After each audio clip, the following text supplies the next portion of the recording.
Are your Dragon Blades missing the mark? Do you want to go from a bad Genji to a pro Genji? Looking for that next big thing to rank up and improve your gameplay?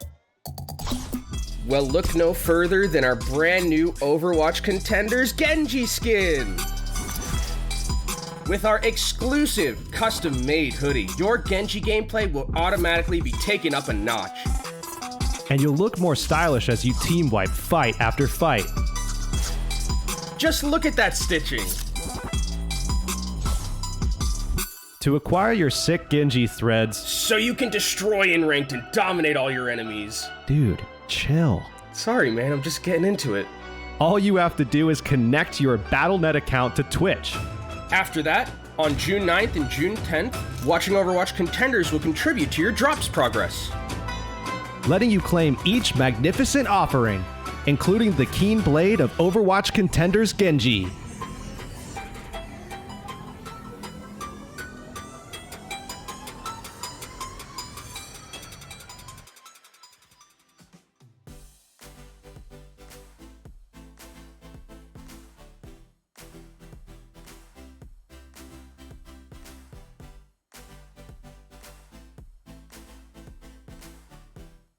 Yeah, that's right. Genji's back. Overwatch Contenders. We've got drops enabled for a limited time June 9th and June 10th. That's the only time you have to access it. Of course, on twitch.tv/Overwatch Contenders. It is a real limited offering, but it is the big one for sure. On top of that, guess what?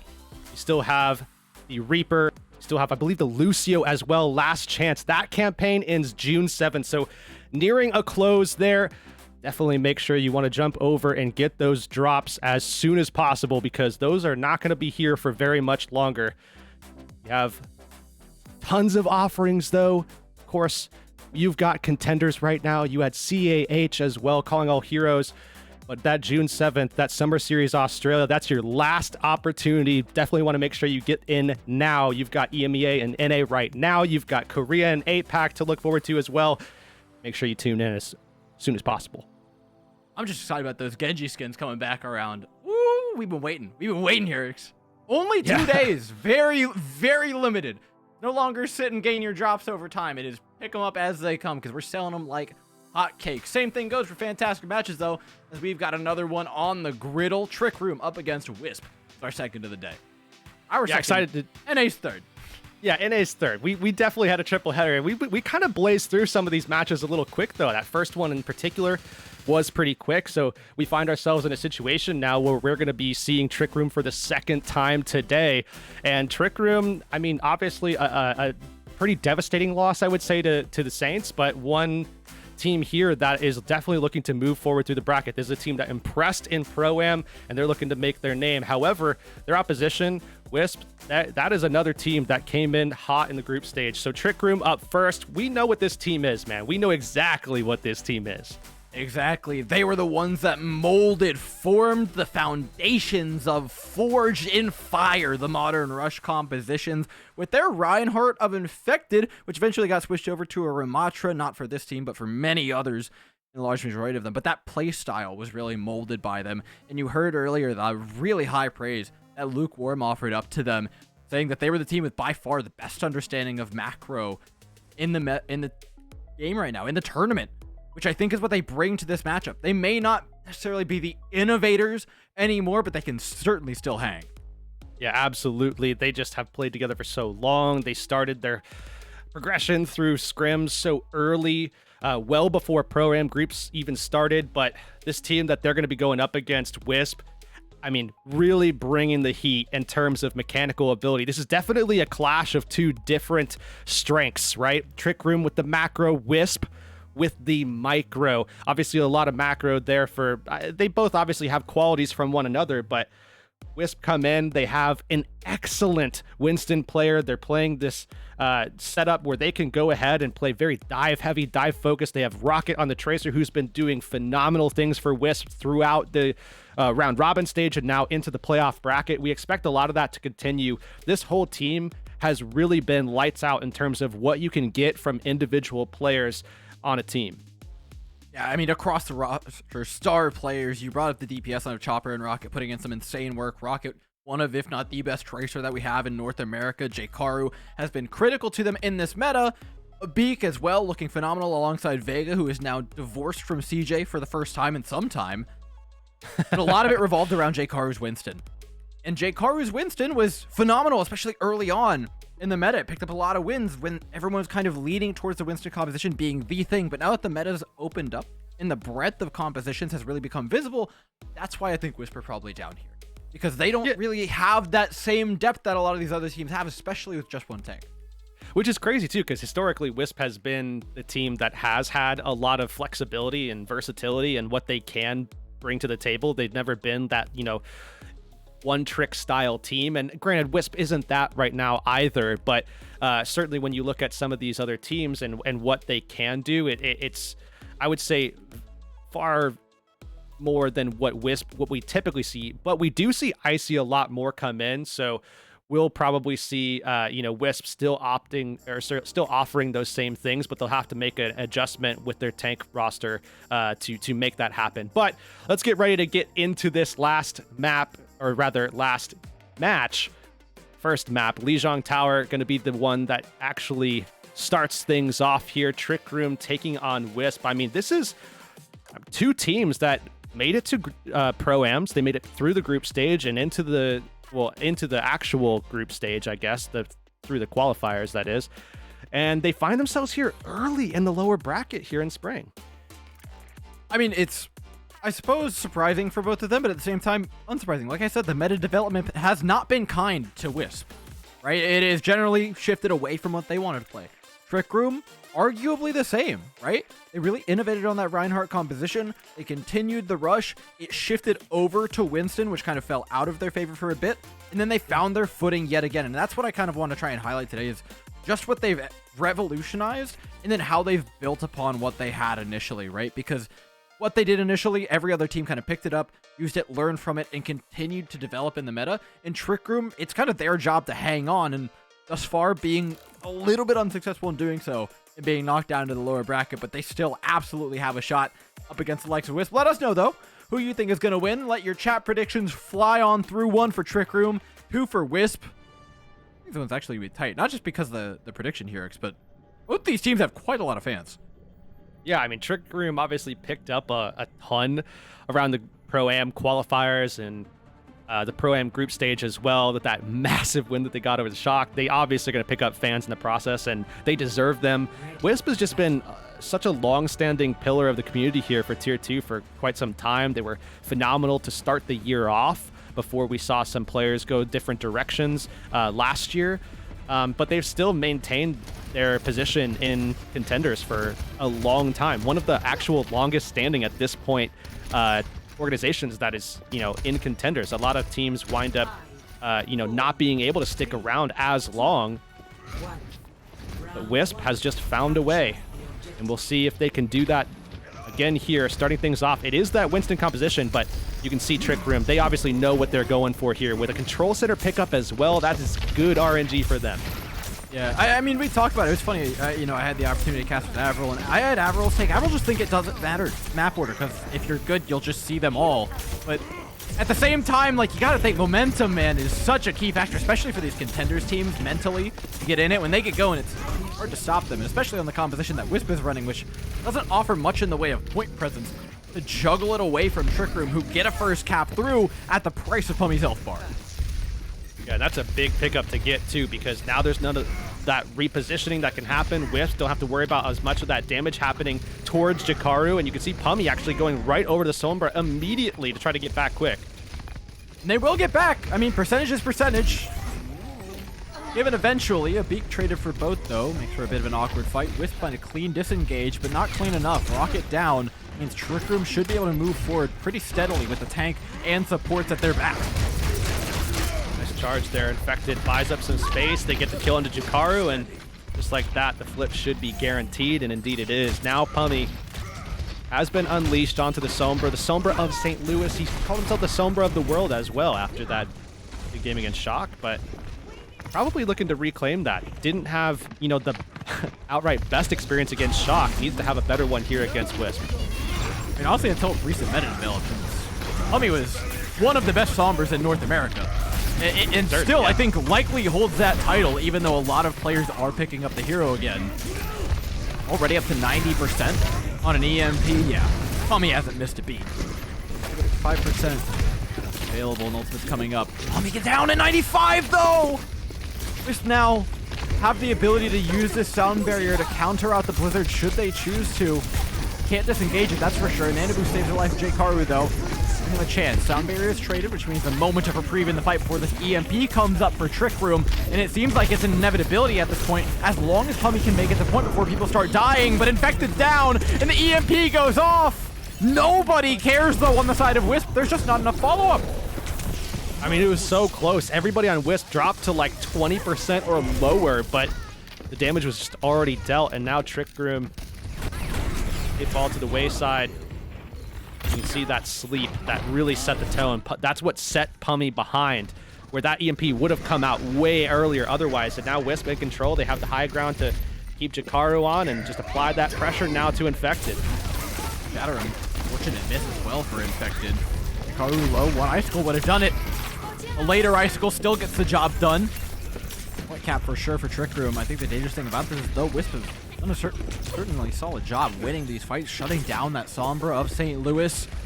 Percentage doesn't lie here. 80% is up for Trick Room, and we are in final fight territory for Wisp. We'll look at one more re-engage without any ultimates to try and walk into this Amp Matrix. They've already lost a Beak. Can you reset here? I don't know if you have enough time, really. I mean, Jkaru is also low, so you kind of have to reset, but then you have to get back immediately. And now you don't have Chopper, so the sustain damage isn't there. The hit potential really isn't there either. I mean, Trick Room are flying around the point. This is phenomenal. Mate Ball. What a critical last fight. End-to-end play. Coast to coast. Server room to the edge of the map. Back and forth, constant rotations from the Lucio, speeding his team to either end in order to create and generate picks on both sides of the map, which is so much easier said than done when you're playing into a composition with as much mobility as Wisp have. Yeah, I mean, only really one fight lost for Trick Room, and you were right. I mean, it is pretty close here. That is a warranted one. 53 to 47. This one makes a lot of sense, and now Trick Room go into yet another map pick where I think this does bode well for them. The one concern I would have would be Gardens. That would be the one concern. And it's not like that map isn't winnable for them. They still have a good way to navigate that map with whatever composition they want to go for, which I imagine is the Reinhardt that we've been seeing twice now. But yes, definitely the high roll for these first two. An insanely fast rollout from Trick Room. They did speed, shout, infected, swap, TP to point. Perfect precision. It's not often that you see the JQ shout even involved in that, but it is critical, especially when it's a mirror matchup. Unfortunately, not a mirror matchup, and Hanbei's dead, so already not looking too hot for Trick Room. They need to try and generate a pick before that lack of support comes to fruition, and they do. Jkaru just completely caught out in maybe the worst moment humanly possible. Yeah, I mean, especially the fact that it was Jkaru was just insanely pivotal for this one. Trick Room, a lot done there, and we're going to be seeing Symmetra turrets set up. Everything really is set up here for Trick Room, and we see that one pick that happened. Hanbei sneaks his way over to the point, so he's back, ready to go again. Now it's just about playing defense for Trick Room. No, they TP forward. Maybe there's a little bit of offense yet left in this team. Oftentimes this point can turn into more of a horde shooter for the Reinhardt team, who are just trying to fall up on the point and pray they can live and stack up percentage in the meantime. Not Trick Room, though! Trick Room, ever dominant in their control of the metagame. Stab forward in just perfect rhythm to shut down the backline of Wisp, force them away, and make the dives uncomfortable for Jkaru. Yeah, in that last round of this map, we saw Boat doing a lot of the work for Trick Room. Now Pummy, though, has come in on the Symmetra and been devastating to Wisp, man. How we feeling about the Symmetra of St. Louis, huh? Yeah. Dive in now from Wisp. They've got plenty of ultimates, but they don't want to spend the EMP. They might need to, though. Chopper invests big. Oh, it's a bit of a fiesta, though, from Wisp. They invest the EMP, but Jkaru's nowhere near to really follow up on it. They do get picks separately from one another, though. and they've taken down the support line here, so Infected doesn't really have too much to work with. But like we said, it's about survival for Trick Room, and they have garnered 10-15% of bonus percentage. Oh, and a massive shatter. It takes down 2. This is so awkward for Chopper. J-Karu's going to arrive eventually, but is there a flip? There should be players from Trick Room coming in pretty soon here. Yeah, I think Trick Room are going to be able to get there. They are. They can extend this. The Genji actually not going to be able to live for very long, so Trick Room do finally lose the point, and I have to imagine that we're going to be seeing some swaps here. In fact, that is indeed what we're going to see. Just a straight-up Sombra Tracer Winston. This is a full-on rush, trying to dive into Wisp, maybe see if they can get an early pick through pressure off of the dive. But they have to be wary, of course. Wisp do have the sound barrier. That's going to be a great answer to that pressure that Trick Room are looking to have. Yeah. Notable difference between the Kiriko versus the Ana. Right, one full commits with the team. Wisp looks to play something a bit more positional and insulated for that back line. It works out beautifully, as the pressure's too much for Infected to really dive into solidly. See that flip trying to come in for Wisp, but even when they win this fight, they didn't really gain too much presence on the point for it, right? So, or rather any points, any score line, which is pivotal here for Trick Room because they have more time now after those swaps. I mean, they completely adjusted their composition. Now, after all those swaps, they have time. They can build those ultimates, and predominantly, we're looking at the EMP. Obviously, Chopper has one coming, and we see other things coming up for Wisp, but for Trick Room, for Pummy, it's all on this EMP. Does have to come up in this fight. Unfortunately, it won't do that, but it's only 50% on the board for Wisp. We'll take it, though. 2 ultimates invested into a fight. Now it comes down to basically 2-2, but Trick Room very soon will have their support ults, and that could actually tip the scales here. To get this back in their favor, Wisp have to be very, very good in their execution with their own EMP. And this is Chopper versus the Sombra of St. Louis. Oh man, he gets 2. Yeah. Hey, step back from the goat. Step back. What are you doing? Who do you think you are? Trick Room, easy win. Exactly how they've done it time and time again. We'll see this flip. Wisp can buy some time here, though. We do see Rocket still alive. EMP ready. Primal Rage also ready. Trick Room have to be able to answer these. They don't just yet have the sound barrier or Kitsune Rush. I mean, you think it just can't go any further. EMP connects on a 2. It's both an Infected. Sound barrier, though, from Mateball actually doesn't catch the tank. Infected is still on the ropes. Eventually goes down. Wisp have plenty of health to work with as well. A Primal Rage from J-Karu proves lethal. Trick Room have one more fight. Yeah, that is just something that does not happen at all to Trick Room. They get split in that fight, and we only see the backline, the supports actually catch that sound barrier. Nobody else gets it. And that's a lot. That is what allows Wisp to actually get in there. But what? How? Okay, an opening. It had to be a hack onto Chopper. It had to be a hack from Pummy. There's no way you don't translocate out there. Mateball goes down, though. Kitsune Rush, the trump card in the fight for Trick Room.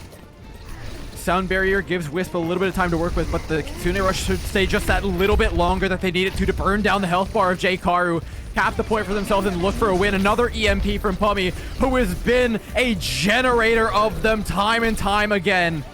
Looks to put a bow on things here. As far as Lijiang Tower is concerned, Wisp have a little bit of fight left in them, but not enough to actually take anything away. 2 sub-maps down, 2 sub-maps up for Trick Room. That is crazy that we see that happen, though. Trick Room, I mean, it felt like just another one of those situations that, you know, it's a guarantee that they take that. Then J-Karu just has that heroic bubble, splits the team. Sound barrier doesn't have that effect that they were looking for off the jump. But they come back in and they find a way, and again, off of the back of an EMP from Pummy. I mean, how many times does this have to happen with Pummy just kind of saving the day on a Sombra? I mean, at this point, it's consistent enough that normally when somebody like has to do that time and time again for a team to win, I complain. But at this point, Trick Room have been doing it so long that I can't be like, oh, but what if it's not consistent? It is. It happens time and time again. It just works for them as well. What a performance initially on the Symmetra. Something that is usually kind of autopilot. He was using so proactively, and not just like, oh, TP the whole team and the Reinhardt onto the backline, because we've seen that. We know teams can communicate and pull that off, but it was smaller individual TPs that were making the backline of Wisp so uncomfortable that made it really impressive. Yeah, and then just moments like this, too, where you're obviously looking at this situation, you're like, okay, Pummy is generating these so incredibly quickly. is able to get some of those kills, but really just the team-wide execution of those EMPs, of those individual hacks even as well. That is what sends Pummy over the top as a player, is the fact that he's surrounded by a team that knows exactly how to play off of him. And that's where they get a ton of value. That's what we're talking about, you know, when we're interviewing these other teams and they're talking about Trick Room as the team that has all the macro. I mean, that is a perfect example. It's follow-up, it's perfect plays. Thus far, we've seen it across multiple compositions as well, which is, I think, maybe the more terrifying part for WISP. They come in locked and loaded with a Winston composition that they're trying to force a few places. The rush does not seem like something that they're offering up, at least now. Like you said, there still is a tank waiting in the wings. They don't plan on using them because we're heading to Hollywood, which almost certainly means that Jkaru stays in. Yeah, I mean, this is literally WISP going ahead and saying, we know exactly where we want to go. We know exactly what we're going to play. There are no questions with this type of map pick. WISP are going to utilize Jkaru. They're going to have that Winston comp. They're going to be trying to basically just play that dive and just outplay Trick Room if Trick Room tries to go ahead and match this. I can't imagine that that is going to, you know, work out as well for them. However, we have already seen Trick Room with an undeniable desire to potentially pull that out. I mean, we have seen them play some Winston comps already in this series, even against WISP, where we've seen them, you know, make those swaps over to that rush. They just actually played Winston. So, I mean, it wouldn't be crazy that Trick Room don't feel all too bad about this. But when you're looking at teams that have the Winston, obviously you're looking at teams like Timeless. WISP is the other massive one that you have to consider in terms of these Winston matchups. Yeah, WISP have been the titan of it for a long time, largely because of Jkaru, but also we look at how they play and what enables them to do it, right? At the beginning of the season, we talked about Jkaru's decision making, which was absolutely critical and still is, because he never misses, always knows when to dive, when to counter dive, and when to kind of pull back and try and peel for the team. But on top of that now, I think the thing that makes it tricky is that Trick Room have been a team to adapt particularly well to the meta.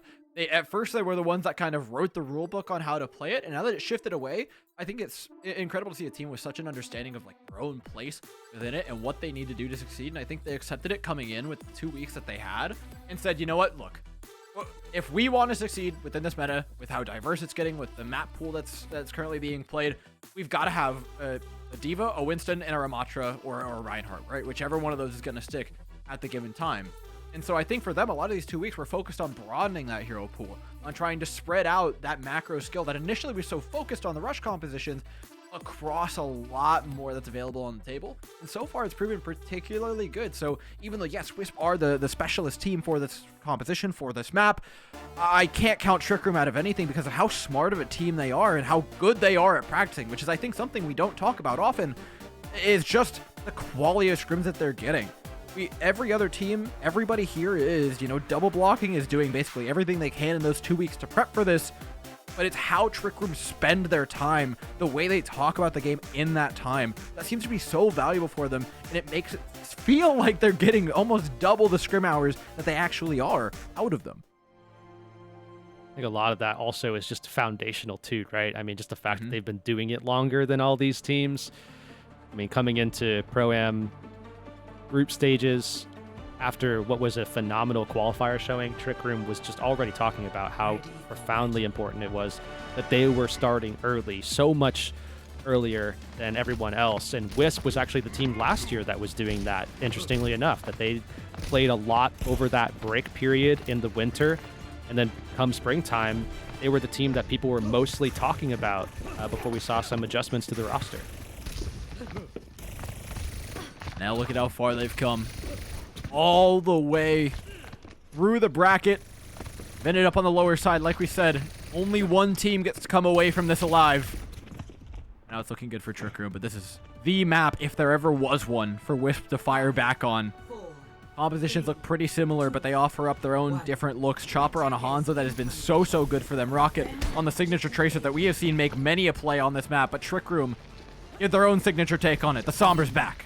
just in case. Yeah, this is exactly what Trick Room want to do. They want to play this Sombra, and they want to be able to play that same Winston style, but play it in their way. And this is exactly how they can pull that off. Boat obviously had a massive showing on the Tracer, so they get exactly what they were looking for. This is still not exactly what a lot of teams are doing. They are going to be losing out on some consistent DPS pressure like the Hanzo would provide, so we'll have to see how they can get some effectiveness otherwise. Right now, it's not paying off. Pick from Chopper. Proves why the composition is so good. Boat's next to go. Almost. Oh, that's a party foul for sure. Ball wishing he had that donk back, as now Trick Room are back in full force. 5 members should be up here. Yeah, a rare miss time, a rare miscue for Vega for sure. Boat got slept there, but nonetheless, Wisp, a really solid first defense, a minute off the board, but look at the aggression. Trick Room diving right in. I mean, they've got nothing really to fear, right? That Hanzo's going to be shooting at them whether they're close or far. Infected, though, does learn the hard way about making such a direct dive and using all the cooldowns in such an aggressive fashion. They find the wrong end of the bow and arrow. See Trick Room still looking for those ultimates, generating as fast as they can. Fortunately for them, what is typically fast generating, it's just not that much faster than Wisp, because Wisp has just been so much more effective in these team fights. You're going to see things like a beak and a boost already ready to go, and they're going to go ahead and send it.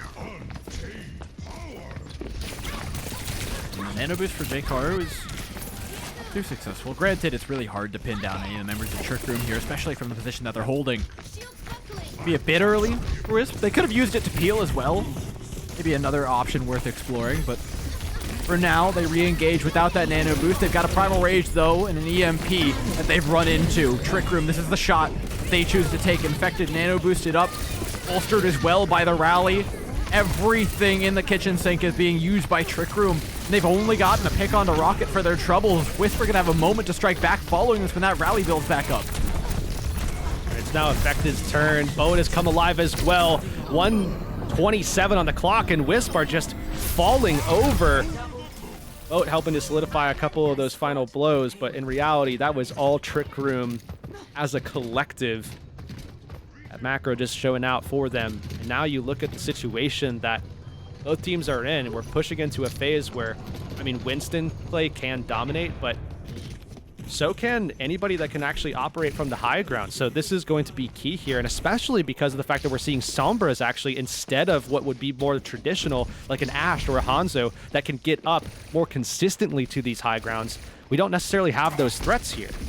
Well, I kind of figured Chopper would stay for this point, if nothing else, but it might have been a stagger pick as well, so they're missing out on a couple of details there. Trick Room, though, continue forward. Unafraid, just want to make as much progress as they can. And I think J-Karu understands exactly that and is starting that cooldown rotation. High ground, drop, jump. High ground, drop, jump from the Winston as early as possible so that they can rip a little bit of time off that clock, while also building up a really quick nano boost for a beak. Yeah, that's going to be critical here for Wisp. They didn't get as much value out of the last one. This situation here should be different as long as they can get it out quick here. Vega under pressure, but is there a good opportunity to use it? You lost high ground, nano boost is out. They're chasing down both, but there's still a dive into the backline. Pummy's got an EMP. This is great for Trick Room. We talked about that macro play, and they understood that, yes, we will allow you to build up a nano boost, but A, we know it's coming, and B, we're building up an EMP at the same time, so you know, you're playing with house money. Yeah, and on top of that, rally ain't ready, so here it goes. Trick Room going for it. We see the EMP. And it's immediately effective. A classic Pummy EMP, not looking for the whole team, looking for one, two players that are vulnerable, and every time it connects. Wisp going to have one of their own here as well, but if Trick Room are smart about this, they could actually delay this and force a lot of that healing to come from Mate Ball instead. We see the sleep that actually hit onto Infected, the purple follow-up as well. This is going to be dangerous here. Solo EMP onto Boat.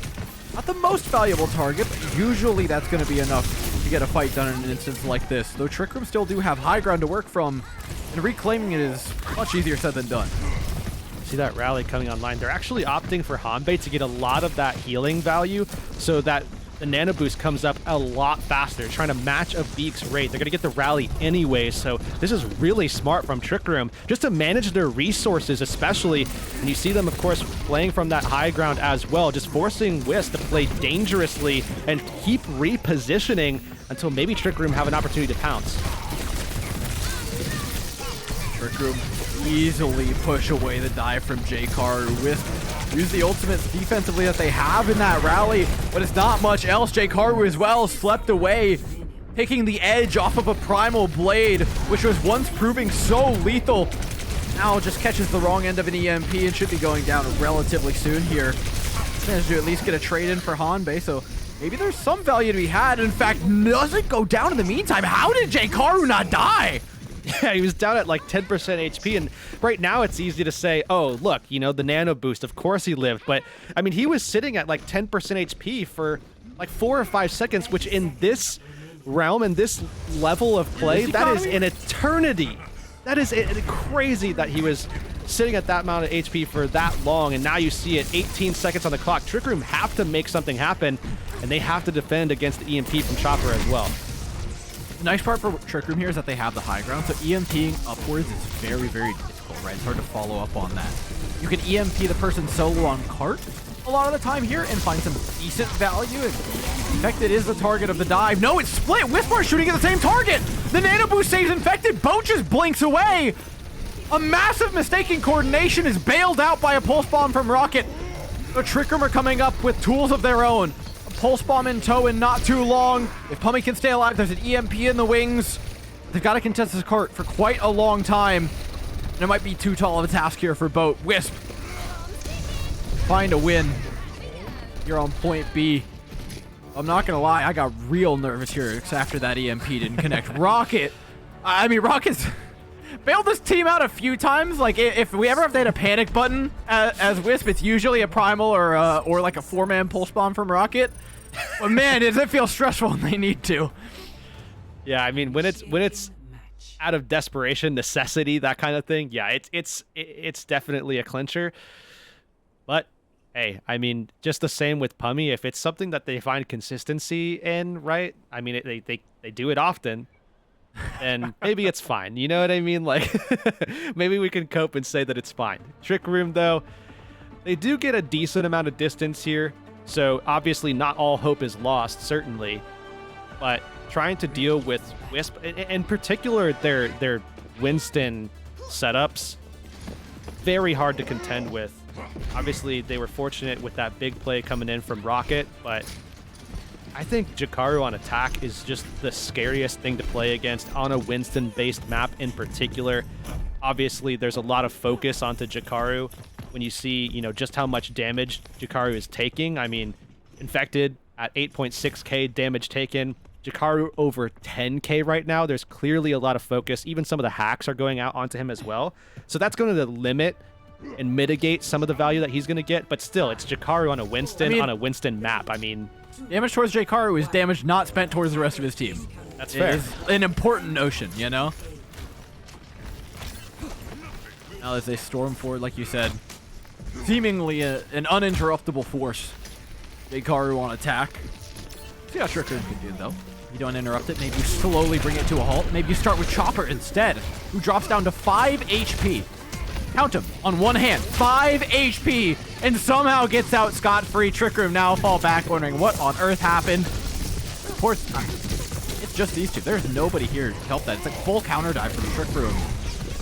Just don't off to all in, though. A backline that was so vulnerable. I'm really surprised in that decision. J-Karu goes down, was the only one just zoning those supports away. It does end up being the right decision. Trick Room have lost a fair few, but Infected Pummy stay up and are last quite a while on the point. Well, even Vega stabilizes here as well. A big purple.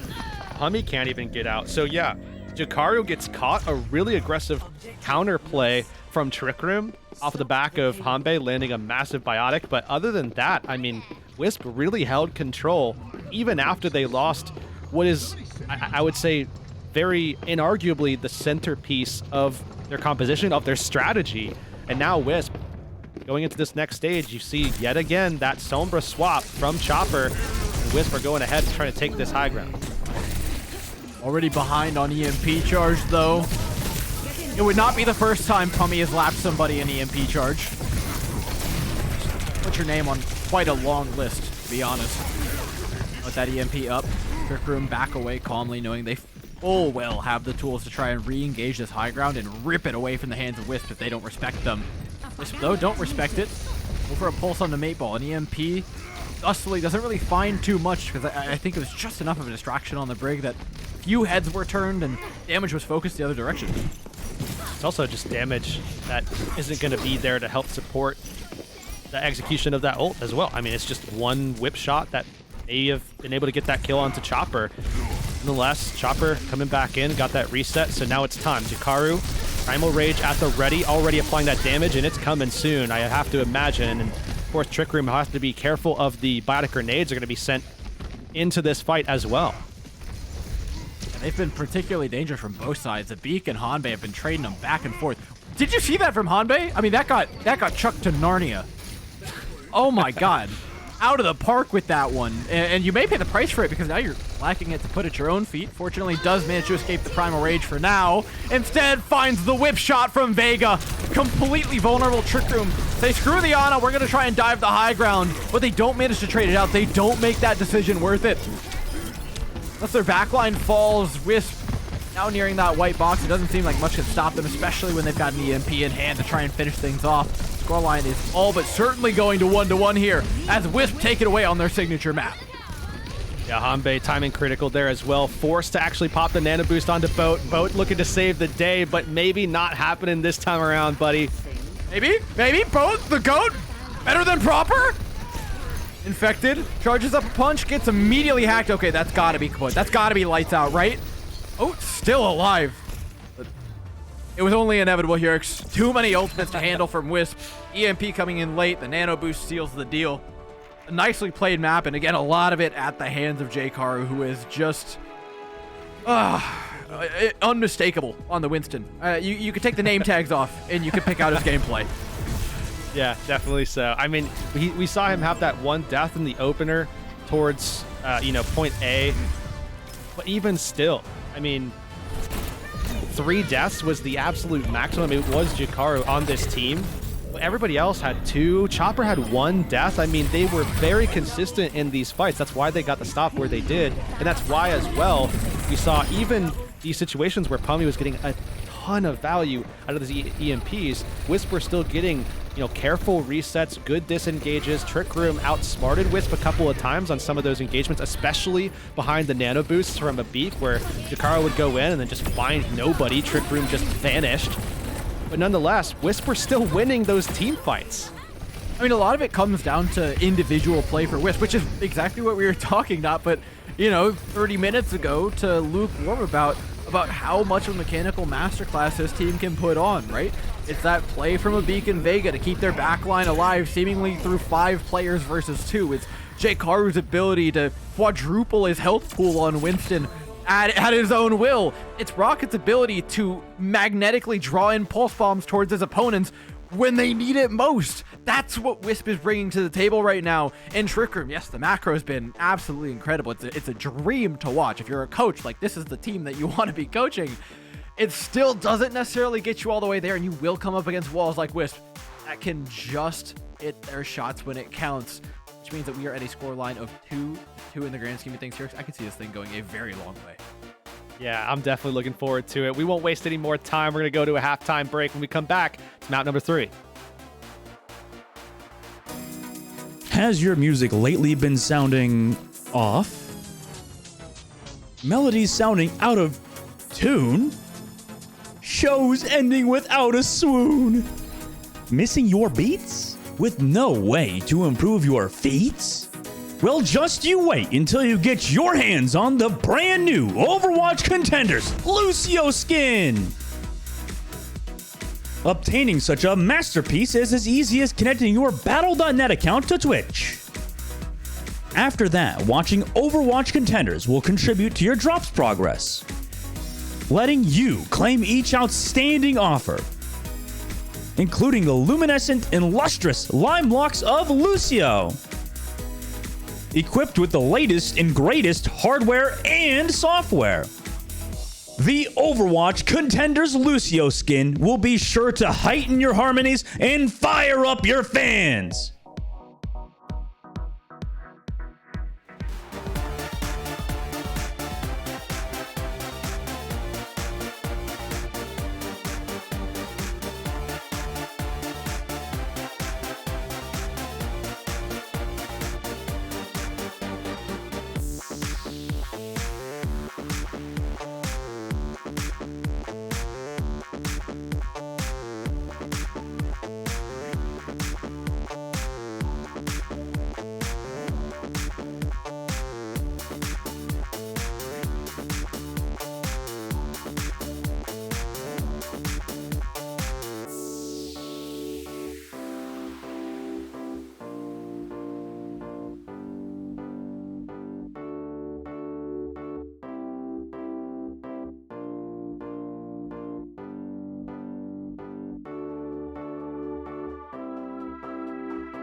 Welcome back, everybody. A hell of a match we have on our hands between what have quickly become the most macro-oriented team and the most micro-oriented team that we have available. And as much as it is a tale of two very different teams here, it is as closely matched as you could have possibly hoped for. Yeah, different both in what we expect from them in terms of like the grand scheme, the macro, the micro stuff, and then also the compositions that we expect to see, where their strengths are going to lie on these different maps. I mean, map choice definitely mattered for WISP on that last one, taking up Hollywood and going to probably if not their best, one of their best maps in the entire pool. So fortunate for WISP that they are able to leverage that pick. Now we go, though, into a map number 3 where Trick Room get their selection. And I imagine they're going to go the exact opposite route. Try to make sure that you go to a map that doesn't have Winston as a real thing to lean into. And there's one map that comes into my mind. I don't know if it's gotten selected. Our production team's a little too fast. I wanted to get that crystal ball moment, but they're too fast for me, man. Shambali Monastery is definitely not the Winston map. So that's where we're headed. Dude, the pick rate on Shambali in this tournament is like insanely through the roof. It's just, one way or another, we've ended up here. You can analyze it all day, but we don't got to worry about that. All we got to worry about is that we've got it, like you said. No Winston in sight for the most part on this map, though. I mean, if there's any team that'll force it through, is this WISP team. And is that, do my eyes not deceive me here? Is there not a sub for WISP? Yeah, no sub at all. I was actually expecting to see Icy come in for this because, I mean, Icy, I'm pretty sure got some playtime yesterday as well. When we did see WISP take out Redbird Esports, they had that 3-0 devastator to Redbirds, a team that we often see in the grand finals. I mean, often winning in the grand finals. Well, WISP sent them home. But yeah, I mean, no subs here. Jakaru staying in. So the question is on the table, I guess. What are we getting? I mean, really from both teams too, because historically this has been a good map for Trick Room, but they certainly didn't play what they'll probably play today. Oh, and look, they ran the Winston on Control Center, so I think it's in the cards pretty much everywhere. That being said, we've got a tweet here from Carrots, wonderful player. Winston on Control Center from WISP, completely unexpected. Can't wait to see what else they pull out. What a perfect tweet! Yeah, I was just talking about, like, Man, This is Carrot, a perfect moment because look, they're doing it again, man. is Carrot? Here, I don't think you're. This is exactly what I was talking about. I was like, well, they ran it on Control Center, so it's good anywhere. And then we pull the tweet up, and it's the exact same thing. Carrots, I don't know if you're old enough to drink, but we got to get drinks sometime, bud. We're on the same wavelength. And then it actually happened. Triple whammy. Feels so good. Yeah, I'm like 90% sure he's either 19 or 20, so maybe you want to resend We'll go have that some apple juice. invitation. We'll have some. I checked. I checked. I'm down for whatever. Either way, great minds. Let me tell you what. Okay. Wisp, though, setting up. This is going to be an interesting one. Trick Room obviously not playing necessarily the meta themselves, but certainly a comp that is closer to what you would expect here. We're playing Shambali like 3 months ago. Is what's happening. That's true. Well, Trick Room would have been playing ball if that was the case. But other than that, yes. Yeah, a little blast from the past, but nevertheless, an interesting map. I will say this Ryan comp probably plays better a lot of the time, but there isn't much counterplay to a headshot. And not at all. Pummy just gets caught out there, but I mean, that's not going to happen every single time. However, Pummy actually already going for a swap. I think one of the reasons why is you see, obviously, that Sombra just going to be poking and prodding, just kind of basically being a mosquito and gnat in the backside of Wisp, but not really going to have much of effect until the EMP comes. So this swap makes a lot of sense if they want more consistency outside of the ult rotations. Big Garu charge. That's definitely the end of a fight. As much lack of counter as a headshot may have, being charged has a similar effect on the recipient. This now set with the task of trying to defend the last corner. 2.5 minutes. Pretty good pace here from Wisp, especially as they're getting these late couple of kills here. Critical now for the timing. You see Wisp just setting up once again here defensively.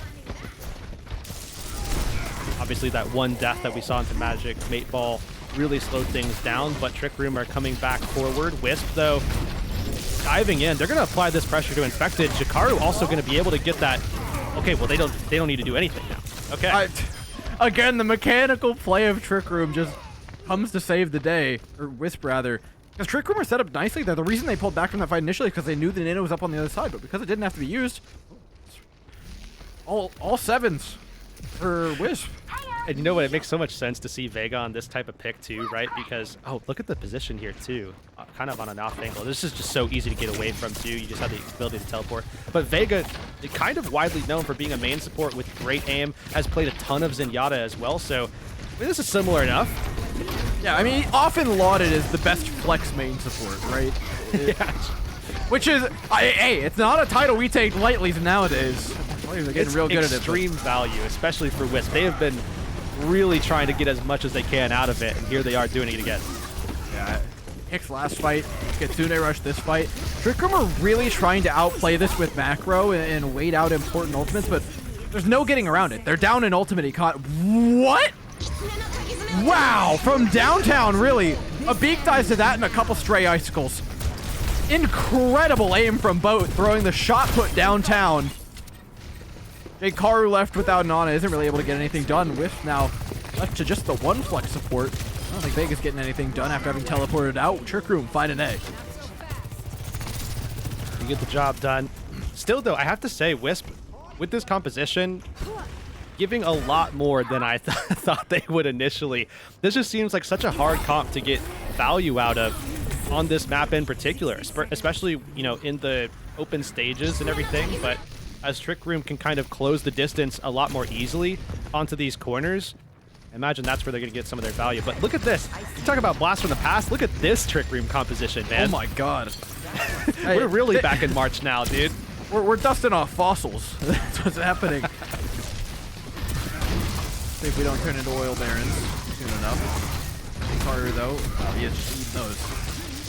Happy to hold this position. This is a really hard place to hold, though, for Wisp, because, you know, Winston wants high ground 90-degree angles. Trick Room want horizontal 90-degree angles, and now Trick Room have a lot more of their favored squares than really anything that Wisp could ever want. They'll throw a nano boost forward, but Look at J-Car. He's just standing in the open against a Winston. Like, he's got nothing to work with positionally. This composition is not supposed to happen on this map, and it's kind of not. Like, Trick Room have been gaining space this entire time.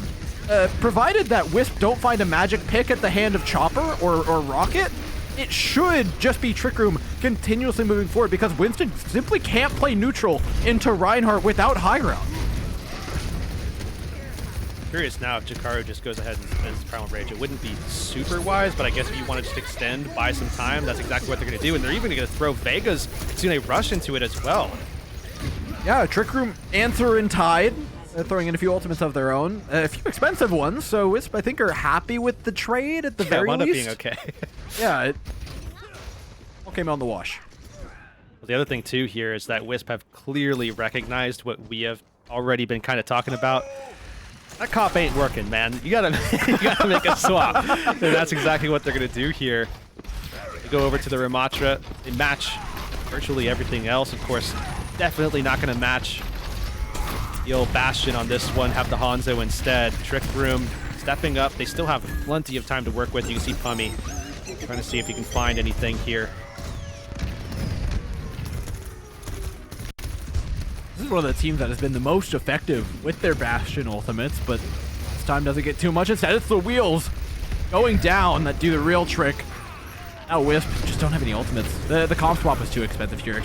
I think it's what really did it. Maybe if it happened 4 or 5 minutes ago, but I'll forget 4 or 5 minutes. We started the map. I think it was the Carrots tweet that really did him in. Well, Yeah. Carrots and I hit it 1-2. It was like it was game over, you know? Yeah, mentally shattered by a tweet. That's devastating, especially one that they probably didn't even see yet, but they will. I'm sure they will. They felt it, yeah, you know? Yeah. The impact was still felt nonetheless. But look, now it's their attack opportunity, and obviously this is likely to go better than their defense, but the bar isn't exactly high with the time bank that Trick Room actually got to finish with, and the consistency at which they won those team fights. I think the one thing that helps Wisp is the fact that they were at least pretty good at stalling, more than I expected, actually. I mean, you even saw that one point where Pummy was drilling into Jakaru with the Amp Matrix up. He was just in, I mean, he was in tank form as well, just absolutely lacing Jakaru, and Jakaru just lived through it. So they did a good job of at least doing that, just buying some time. Got it at least down to 152, so there's still a possibility, but definitely doesn't look good here on Shambali. A spawn hole from Trick Room could be potentially very dangerous, but Whisper not dissuaded by it. They offer up the same composition that's gotten them this far here.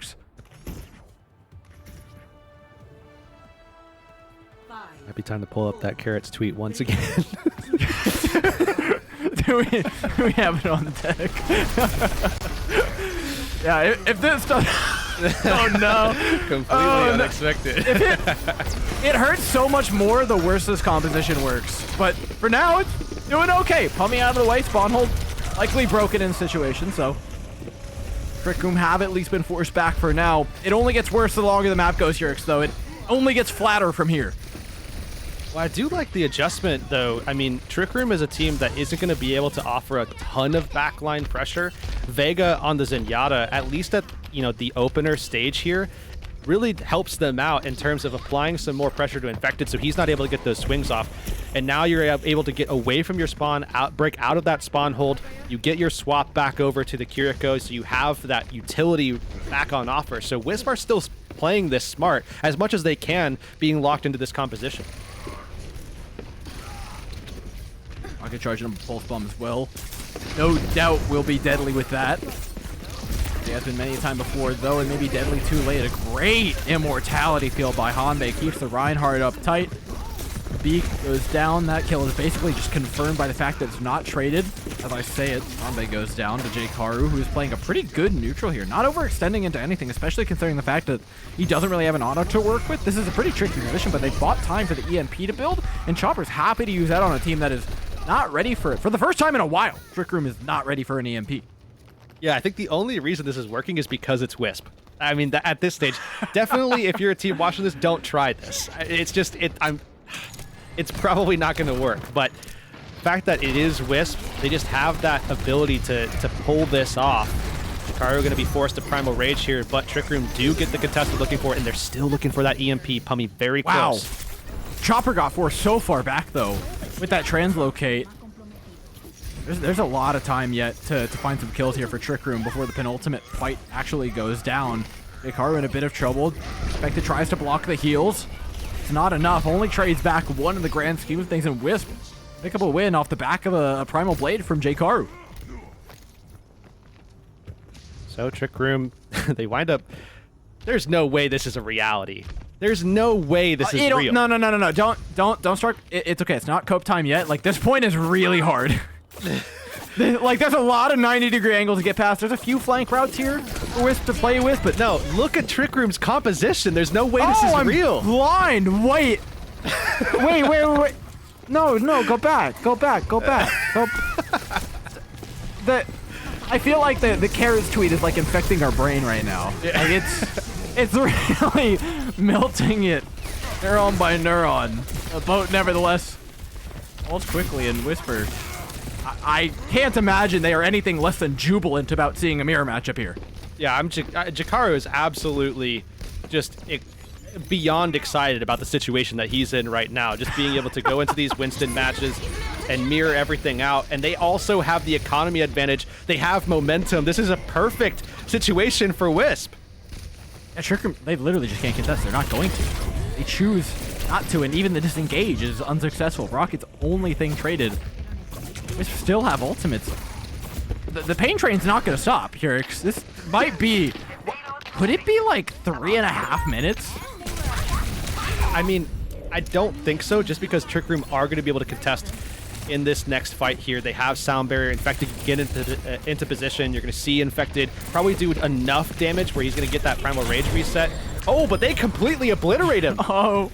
Okay, it's back on the table. It's back on the table. It's back on the table. 330. Chopper's got an EMP as well. Insult to injury. A game of chicken now being played between the Lucio and the Sombra. Trick Room primed for an engagement, but know what they're running into. They can survive the EMP, they have one of their own, but it is so difficult. Vega targeted down, and notably in a small room. I love this play by Trick Room, understanding that they are far away from that Sombra. Out of sight line of the supports as well, making it hard to get maximum value from that. Now they respond with ultimates of their own. A pulse bomb from Boat looks to tip the scales, but it's unsuccessful initially. They really don't want to have the EMP from Pummy. They shouldn't have the EMP from Pummy. But Whisper making it look all the more likely as seconds fall by in the fight. And now it definitely feels likely. Pummy's got to do it. Immediately onto Jikaru. Dropped down to half HP. The follow-up, not great though. It's only Rocket who goes down. You need more than that if you're Trick Room. But all they can find is half health bars, and Wisp calmly disengage after forcing out the key ultimate. Have to wonder if this is going to be Jikaru's moment here as well. A Beak still has that nano, got obliterated, waiting for Jikaru to get out of Primal Rage, and now you can see that dive coming in. Trick Room, look how much damage they've already taken. I still like the look from Trick Room, actually. They're playing so proactively. They pressured on the backline. Yes, the nano boost is there, but like, screw whoever Jikaru dies. We're going to go for your backline. And it's absolutely worthwhile. They pressure that backline back. They don't find a kill, but they push the Ana far enough away that Jikaru becomes a more vulnerable target. Phenomenal stuff by Trick Room. Still have to weather this storm. I guess the big thing that they have to their advantage is the fact that their respawn is way closer. I mean, by orders of magnitude closer.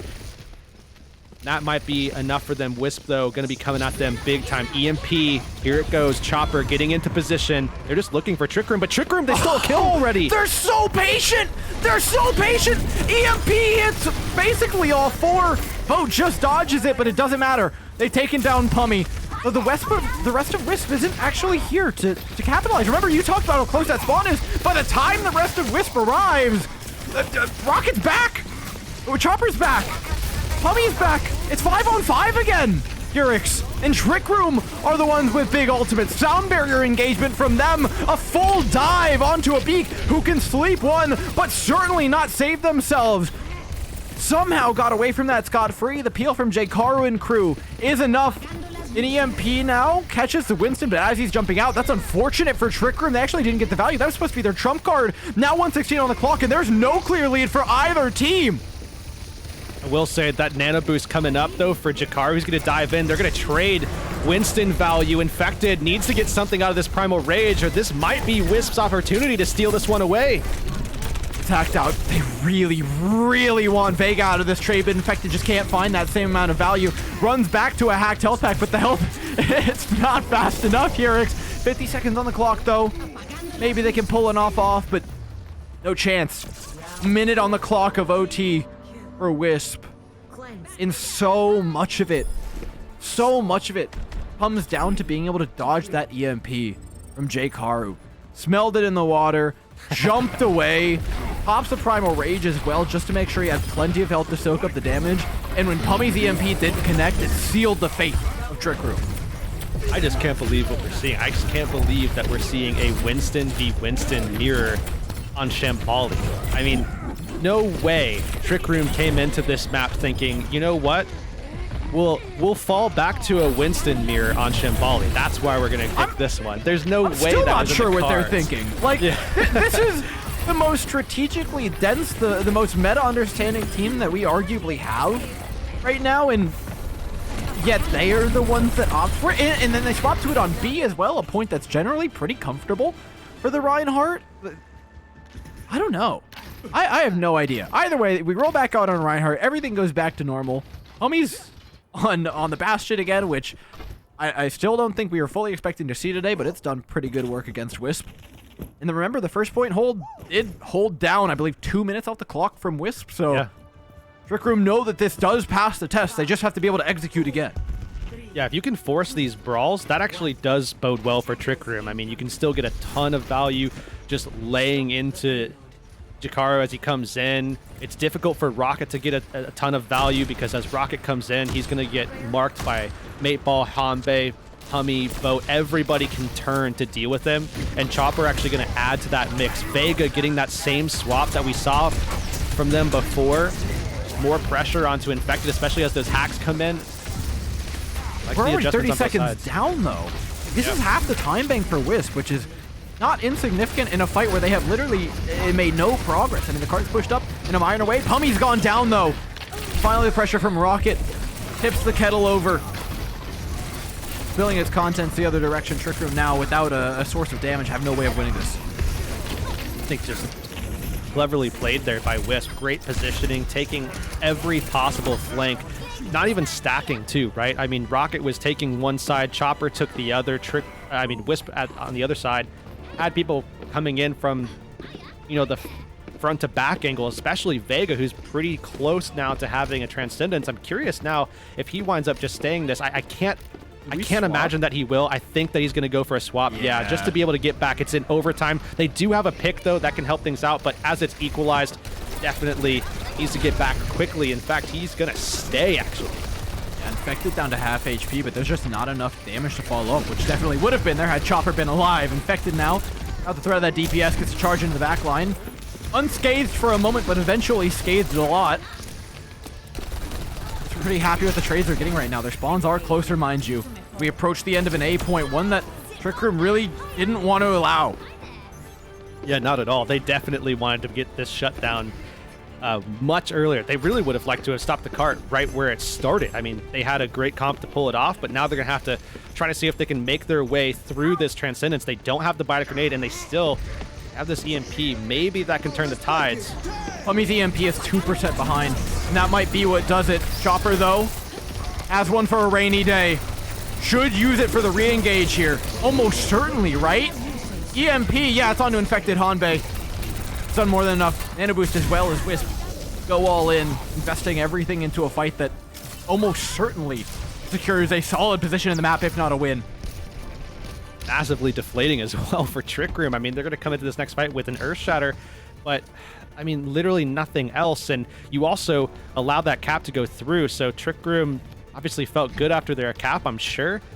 We felt good for them, but ever since then, it has been the Wisp show through and through. Primal Rage at the ready for Jakaru. It's going to be very difficult for Trick Room to actually brawl together in this next fight because Jakaru is just going to cause the chaos. Aggressive shatter from Infected, though. Does connect onto a few members of Wisp. Their health bars, though, remain perfectly in tandem. Of course, back by our Primal Rage of Jakaru, who can do basically no wrong on the Winston right now. Everything from here on out is gravy for Wisp is something we need to understand. Vega going down does spell the end of the gravy train, though. Second certainly puts an end to things. Wisp happy with the progress, though, are going to walk away with smiles on their faces. Yeah, overtime ticks down, but yeah, the Trick Room is the team that feels devastated right now, not Wisp. 2:05, obviously double the time, but probably about 10 times further than Trick Room was kind of hoping for. So that time, that distance, not exactly matching up how they would like at this stage. Imagine Trick Room rolls out on Winston. It's not likely, but the brain rot really is just like in full steam right now. This has been the least Shambali we may have ever witnessed here. That's probably the most perfect way to encapsulate this, is the fact that you don't often see a Winston on this map. It's just not really. God the forbid best two.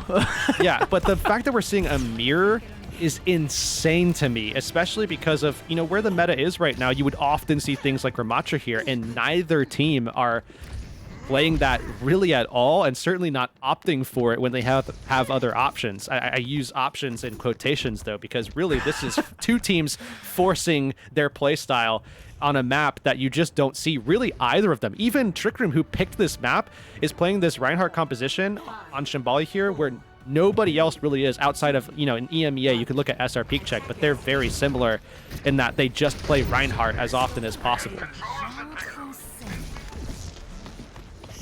See which of these teams can impose their meta upon one another. Shambali.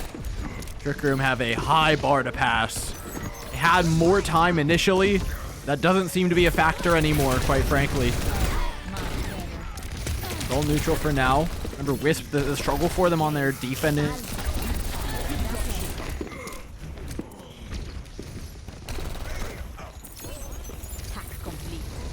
130, still a lot of distance left to cover. Wisp know that they can kind of bide their time. They don't have to feel pressed at all. You can see that Wisp are taking full advantage of the fact that they have that. Trick Room need to be careful here, though, because obviously they want to be consistent in these fights. They need to get a lot of value out of their presence on this cart. That's what they're trying to do in these fights. Trying to maintain their backline here as well. Jakaru diving in. Wisp right behind him to back him up in this as well. Yeah.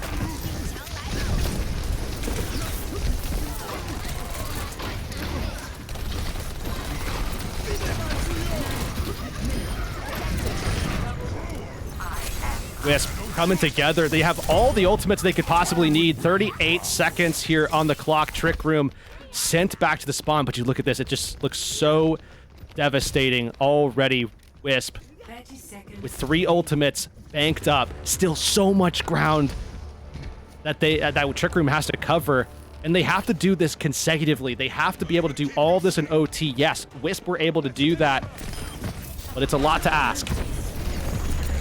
14 seconds on the clock now. Trick Room can feel their own map pick slipping from their fingers. Wisp have the trump card available. EMP, it's all 5, baby!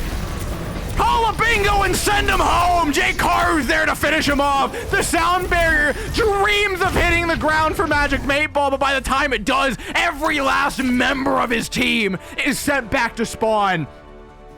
Wisp put an exclamation point on what might not have been a traditional Shambali here, but by God, it's one that they won. I just can't believe that we're in 20 current year, in current month, current day, current meta, and a Winston team just shattered the hopes and dreams of literally anybody on Shambali. It doesn't even matter that Trick Room obviously is wanting to play these Reinhardt compositions. It's just crazy to me that we saw the value that Wisp got, the consistency that they brought to the table as well in a lot of these fights. Chopper matching Pummy, getting this massive EMP just to completely shut out Trick Room in the final moments. I mean, look how close they were to some of these ults. Magic Mayfall was able to get that sound barrier out, and they had so many other options, coming online. But man, what a great showing from Wisp. I as surprised as I am, I respect it even more. Turns out they're kind of good at Winston. Who would have thought here? Who would have thought? Oh my god. What an insane Shambali, though. I can't imagine what comes after that. Actually, I can. It starts with a C and ends with an Olicio, if I'm to guess correctly. Yeah. I mean, that's okay. That's where we would think this was going to go. That's where you would expect this to go. But look, I mean, Colosseo is still a map where we did see in the past a lot of development of the meta on Winston played there on Colosseo, where you have those neutrals, where you see those stalled fights for 2.5 minutes or so, and it's back and forth, and Winston's can still pull that off. Obviously, I wouldn't necessarily, say that they have the value over a Reinhardt team there. That's not where I'm going with this. I'm just saying that it's not a hard counter as much as it probably was when we first started seeing Colosseo, where it was like, okay, if you're not playing a Reinhardt or a Reinhardt similar style, you're probably going to take an L. That's not necessarily the case anymore. So, tough call. Well, I think the big thing pushing them that way is like Colosseo is obviously good for them in terms of meta, in terms of what you want to play there. But it's more so that like Esperanza and New Queen Street are like a nightmare, definitely don't go Esperanza situation. No, definitely don't go Esperanza. I guess NQS is like, they could go the JQ route. I mean, we've seen it from Trick Room. Yeah, I mean, definitely. They have pulled it out in the past, and they've even had some success with it as well. But definitely not Esperanza. Any other map pick is probably solid. But I would say Colosseo is probably the most likely just because of the strengths of what they play. They are taking a pretty considerable amount of time to figure this out, which I think is good news, because obviously that means they're considering every angle here. And in fact, it seems like they are going a different direction than we initially talked about. But, like we brought up, it's basically anything but Esperanza. And there is still another map in the mix other than Colosseo, and that is New Queen Street that they're going to be taking. And yes, I guess we still have that question of, which direction do they want to go in compositionally here? Obviously, historically, this was always kind of like Junker Queen, Ball, that we saw a lot from them, back in their heyday, which was not too long ago in the Pro-Am. This was actually their map of choice. This is where they found most of their comfort, but certainly different meta now, or I guess a more established meta that has deviated from what they used to play.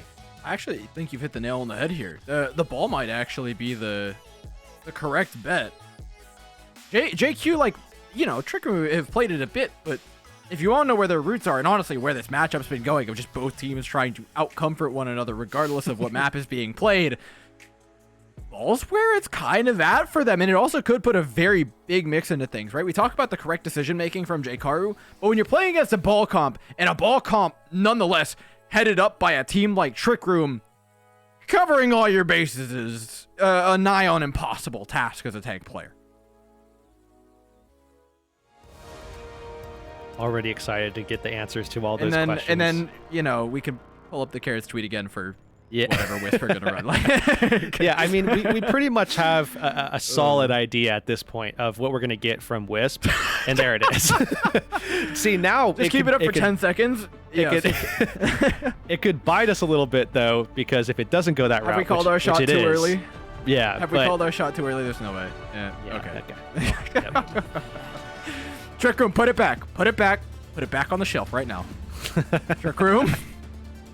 Yeah, two perfectly good options that we'd been talking about for like 4 minutes now. Why are we going to mirror the Winston? I just don't know about those options, though. When you consider, what WISP are bringing to the table, obviously, traditionally, things like Junker Queen would honestly be a pretty good shout for this. Yeah. But WISP are playing a style that is going to make it very difficult for, Trick Room to be able to outlast. Obviously, the shout certainly helps. The Junker Queen's kit definitely helps. But the ability for WISP to just kind of surround them and just overpower them, just smother them, would be very difficult to deal with. So I think Trick going for like more of a rush style and just try to get as much as they can out of Boat and Pummy. It's not, I mean, there's obviously a lot of thought put into this. They understand at least this can work. I mean, as much as we talk, like we said, Trick Room are one of the smartest teams currently playing in Contenders. I trust their call a lot of the time. looking for hacks, though, looking to build up an EMP as quickly as possible. Chopper's doing a pretty good job of keeping up, though, to his credit. Somebody who is going to push the pace of every Sombra player he goes into, for sure. Yeah, definitely foot on the gas pedal or get out. And Chopper is going to get out instead. Little shot from Infected, putting his aim on display. Can do that often as a tank player. Now, though, the big thing about that pick is that it just gives Pummy time to just fly ahead. 70%, 75, 80 now for the Sombra of St. Louis.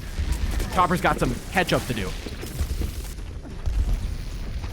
A lot of time to do it. EMP coming up very soon for Trick Room. They're getting a ton of value already. Jakaru going to go ahead and try to take control of the game himself, but look, Trick Room ran away. Great boop. Magic Mate Ball. It saves it. They get a counter strike of their own with a Pulse Bomb. Pummy does go down. Yes, 4% away from the EMP. That'll give them an opportunity to catch up for Chopper, but Cart's still going to progress in the meantime. And if Jakaru goes down, it could be even worse for them. They're just using ults to basically stall and not stagger at this stage. EMP coming up, though, for Chopper. At least bought time for that to equalize, but Trick Room just have so much set up and ready to go, and they still have that lead. They still have control. WISP are just trying to stay alive. They're not trying to win a fight yet. They haven't gotten to that point. Same goes for Trick Room, though. Trick Room, look at how careful they're playing. Only 2 players sent forward. They make it so hard to land that EMP. Chopper's EMP caught nobody! Trick Room are so good, bro, at just dodging everything you throw at them. That dive was not 3 people in an EMP. It was an Infected and Boat specifically sent forward to pull out an EMP. Pummy's here to follow up, but again, it is just completely set up by Trick Room to avoid what they knew was coming from the other side. Yeah, and you're seeing Trick Room often just going first, trying to set the tone of these fights early, and Wisp not really able to counteract it. We saw Wisp previously, they're just looking to counter. Well, Trick Room not giving them an option. Absolutely not. They're storming forward. This is not insignificant progress. The robot will keep moving following this. Every meter matters, but New Queen Street, like we know, never was a map. It comes down to the last minute. 70 meters already capped by Trick Room. They have that respawn advantage here. Just doing such a good job of just finding that consistency in these team fights.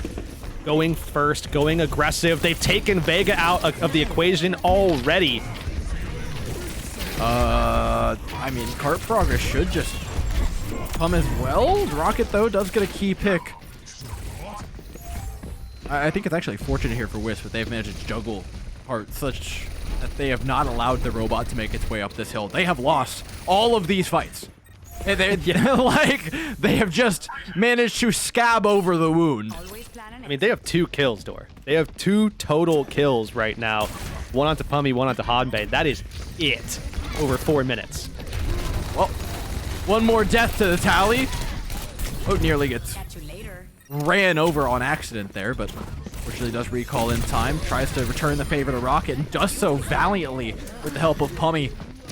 Now the robot does make its way up that slope. Wisp walking in. They have an EMP. It's intimidating. You know you're playing into Trick Room, and every single time there's been 2 EMPs up, usually Pummy's getting the better of them. Look at this as well. Trick Room just back away. They know what they're playing into. They want to use this corner to dodge it.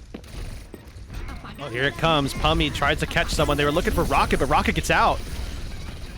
As does the entirety of Trick Room, though, and Rocket eventually does go down. I believe it forced a recall from him. It was then collected by Hanbei later. Trick Room yet again proved just a little bit more successful with the EMP. Attack on Hanbei as well proves unsuccessful. Hikaru trying to dive further in as the Winston, but now finds himself in no man's land, hacked out, and somehow alive, bro. How does Hikaru do this? He'll die eventually for his misgivings. Trick Room now storm forward, Infected at the helm, who still has a Primal Rage in the back pocket. But if nothing else, we have to keep in mind, this is part progress, maybe not being gained for Trick Room, but it's time off the clock. Yeah, and that's just as important at this point. I mean, when you put almost 94 meters on the board, time just becomes even more of a factor. It just limits what Wisp can do. Finally, though, we see Wisp winning that team fight there and then now pushing into Trick Room's space. Not only that, but they also get rid of that respawn advantage. But, hey, there's still a lot yet that needs to be done. Chopper. Uh-oh. Was looking for him. Doesn't get anything, instead falls back. Hikaru pulse bomb doesn't quite stick on, and Trick Room are now extending quite far for this kill. If they do not take down Hikaru, it won't have been worth it, but they do just manage to get it. Crazy to see this change in playstyle as well, where obviously it's already surprising that Trick Room are not only just playing Winston, matching it here on New Queen Street, but they're also outplaying WISP. I mean, that's inarguable at this point. But a lot of that is just because of the fact that they are putting so much pressure onto Hikaru. Hikaru is almost at 10,000 damage taken, whereas Infected still in the 7k region. That is insane amount of pressure onto Hikaru, and it's limiting his ability to make plays. I mean, when you got this matchup, Winston v Winston, and you're limiting the Winston, makes it a lot easier. Especially when it's Hikaru, somebody who is the linchpin of WISP's practically the entire season with this composition, right? Trick Room now have got at least one traded back, and more importantly than that, the card is just being stalled out. 3 minutes on the clock now, and WISP are not finding clear enough wins. And they need to get those wins very fast, and Trick Room just going to take yet another, it seems like. Just so much ult economy just front-loaded into that one, but WISP now firing back. Here's their opportunity. They do, but they spend big on it. Both support ultimates out. Hikaru's got these two players backed into a room, but that peel's only so good, and the nano boost only lasts so long. Trick Room have an opportunity to strike back, and they do. Now with an EMP in hand, they just need to bait WISP into a position where they can use it, and they're happy to back away to do so. No 7. I mean, still, it's so hard to feel like you have wind in your sails in moments like these.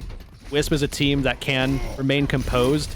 They're going to need that about themselves right now, and they lose a beak. They lose their entire backline door. Again, that's what I was talking about. The reason Trick Room pulled so far back was to force that corner out of WISP. They wanted them to have to fight down a lane against an EMP, and that's exactly what happens. See Trick Room very happy to just basically keep stalling this out, play this defense. I mean, there's no pressure on Trick Room at this stage to step forward, make some big play, spin heavy to try to get more distance on the cart. You can see that they keep actually leaving the cart, trading it off, just make sure that they have everybody in position to take the fights. That's what's more important. Rare proactive play from Trick Room, though. They try to dive into the backline with Infected, and it's actually a pretty good position that they've garnered for themselves, but they just didn't manage to follow up on too much of it. Hikaru, though, eventually does go down. Spawn's being closer here for WISP, though, should be enough to win the fight, but again, it's not clean, and there's more people that they still have to deal with. The cart's not going to make any progress. Yeah, we'll see even more delaying happen as well.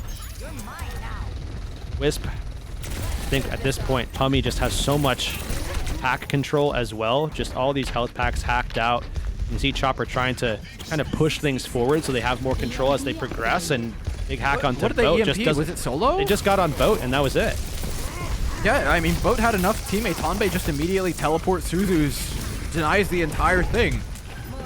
Short-sighted play by WISP, and now Trick Room are going to be in control of this map 100%. They were about to lap an EMP charge from Pummy, which again, not an uncommon coincidence when he's at the helm. But not to mention the fact that that EMP could be 10 times deadlier, if not more. Well, 10 times like 0 is 0, Dora. I don't know what to tell you about that one. Infinitely times more valuable here, God. There it is. EMP out, immediately cornered. Kill found onto a beak, but still some low HP bars up there on the high ground, especially Hikaru and a beak. Now Sound Barrier to solidify things with 10 seconds on the clock. Trick Room spent all this time building up an ultimate economy, and now is the time to spend. Hanbei may be gone, but there are still tricks up their room sleeves. Pulse Bomb notably. To put an end to things. Chopper on the cart trying to stall this one out as long as possible, trying to bring Hikaru back into the things. But it's just not going to happen. Trick Room, in dominant fashion, send us to a map number 5 off the back of a New Queen Street pick that at the beginning of the series would have seemed unlikely. At this point in the series, I have no clue what's going to happen. They opted for a Winston mirror and they took WISP to church. They sent them packing. It was but a prayer that they could even offer up against this team who were in full control the entire time. I'm sitting here in my own head thinking, okay, where are we going for map 5? And I gotta be honest, just as much as we may have ideas and we can kind of talk through those options, the thing is that at the end of the day, there's going to be some kind of surprise, something that we don't account for, something that we didn't see coming, because that's exactly what we keep getting in this series. Trick Room going over to New Queen Street, that kind of made sense. We understood that far, but then seeing them match this Winston, going for a mirror against easily the most dominant Winston team in this region, at least in the round robin stage, and outperforming them, and not by a little bit, but by a wide margin. Truly incredible. Something that I mean, let's be honest, we weren't expecting to see, and now we go into a map 5 that I have no guesses for what we're about to get into. The only thing that could surprise me here, Hurix, would be an Antarctica pick. That is the singular option that would surprise me. And even that's not like that far out, right? I mean, look, there are still some decent options, I guess, when you go over to a map like Antarctic Peninsula. But yeah, not exactly my first choice, but perhaps that's more reason than any that's where we're going to go at this point. That's where the series seems to be taking us. It's completely unpredictable. It's continued to stay, by and large, a lot of the same threads coming through, right? The macro being played by Trickium being immaculate. Their ability to control a push map like that. I mean, it's entirely based on macro play. Very few individual plays needed to be made in order for that to happen. And WISP, time and time again, are coming up clutch. If there's any time to come up clutch, it's in a map 5 with everything on the line. Ladies, gentlemen, everything in between, we see you after this break to close out the series. Tracer has quickly become one of the most popular heroes in high-level Overwatch 2. It takes insane mechanical skill, cerebral game sense, and ice in your veins to make impact plays with her, but these players make it look easy. Maymon and Vestal are just playing off of each other perfectly. W Maymon, by the way, found one who built that Transcendent. And a pulse bomb connects onto both Fuki and Turkey. W Maymon on this map on Havana truly has been next level. And just as their eyes glance away, a pulse bomb connects to the back of their head. Canale and Cookie hit the dirt. Rocket's trying. Rocket could be a hero in moments like these. Rocket saved the day again. Rocket's gonna chase him out too. Oh, and he Tracer gaps him. Yeah, Rocket's that guy right now.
Welcome back, everybody. The hours grow dark as map 5 approaches us between WISP and Trick Room. Only one team comes out alive this tournament. Two teams that were presumably going to survive in the upper bracket, at least this far, have been knocked down with their lives on the line and somehow face each other in the most unlikely of circumstances, in the most unlikely fashion possible. We have seen this match go down. Now there's one last map where battle has to be put on here. We're going to Nepal. Yeah, I think us being in a map 5 isn't crazy, but definitely the way we got here is wild. But nonetheless, we go into a map 5 that I think is a little bit closer to, I would say, like what the true reality is. Nepal is going to be the map 5 pick for WISP.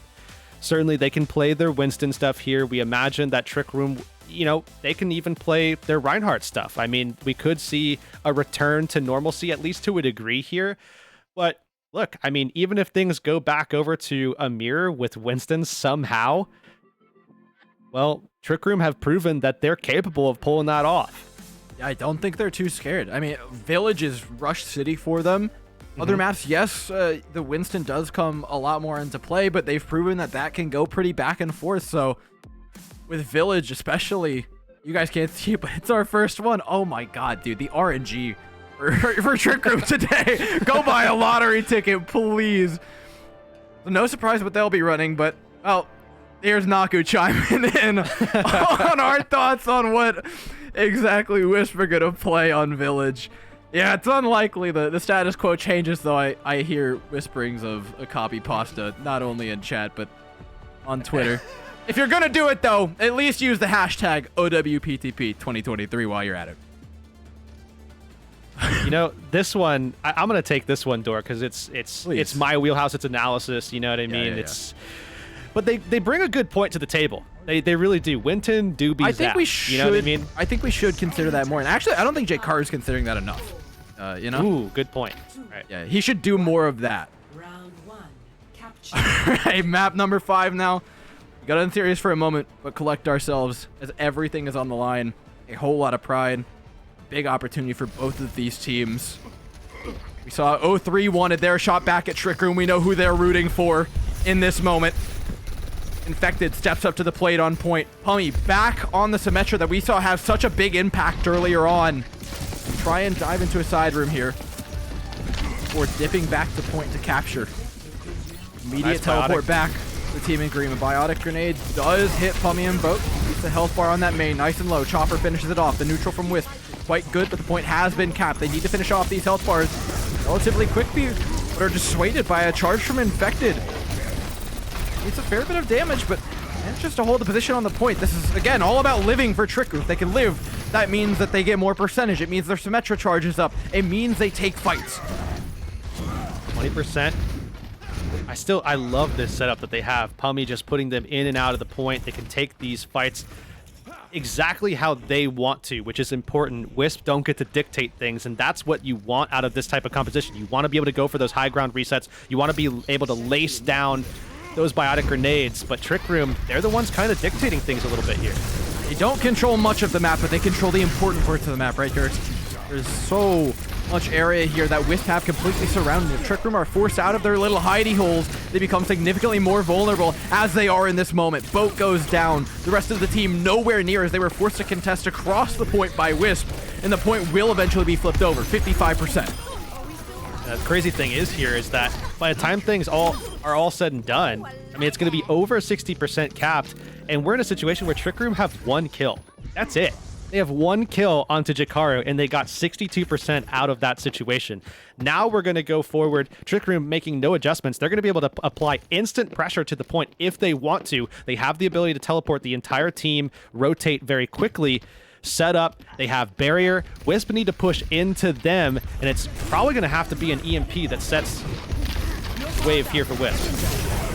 Half not yet given over. Jkaru contesting, wary of just how much percentage points they're giving over, and denies them of any more, as the ultimates have been spent by Trick Room, and Wisp come to answer. Quick there from Wisp, and that efficiency may in fact be key. Hummy gets eliminated very early on, way earlier than I think Trick Room were hoping for. And that sustained battle, just not one that they could win there. And now Wisp have built up a collection. And I mean, the armaments that they have Gonna be tough to deal with. Trick Room have Pummy back onto the Sombra, though. But, I mean, obviously EMP at the ready for Wisp. They're the team that's going to get more value with this one. The Trick Room have actually made themselves very tricky to EMP. You have to enter the small room. You must pay the troll toll at the door of the Reinhardt swing. They're willing to pay it. An EMP popped. A very ill-timed pause here for a map number 5. And Wisp look in control, at least for now. Trick Room. I don't know who had the pause, but at this point, I'm just going to say it's Trick Room because now it's 62-62.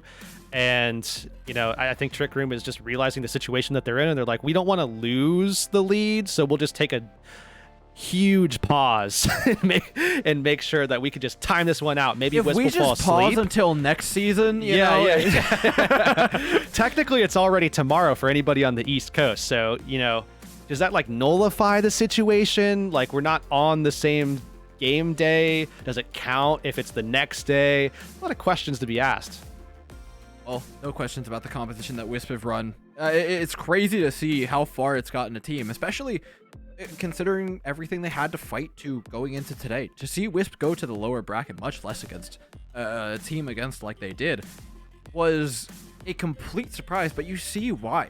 The meta developed in the complete opposite direction from where they actually wanted to go. It diversified away from the Winston, and they held strong. They continued their path forward, and God forbid changing anything for anyone or any map. Wisp have gotten to this point, and they're a strong bit of proof that even outside of EU, playing what you're comfortable with can be a good strength for a team. Doubling down on it. All they need is 2 sub-maps, and they're 62% away from one of them. Diving back in. Pause over. Infected is back. Some concerns that it was bedtime for a second there, but he's back in, so we're good to go. Trick Room, though, looking to turn this fight, and they've got a good pick to start things off with. Mega Gone means no sound barrier for Wisp. Trick Room happily popped theirs as they've mirrored the Winston composition. Take away a quick fight and percentage points while they're at it. Wisp are trying to stagger this one out because they know they have a sound barrier, but remember, if it goes badly for them, it's Trick Room who have been racking up the percentage in the meantime. Fortunately, it's going very good for them. Hanbei down off the Baptiste. A quick turnover for Wisp. We are heading into last fight territory in either direction.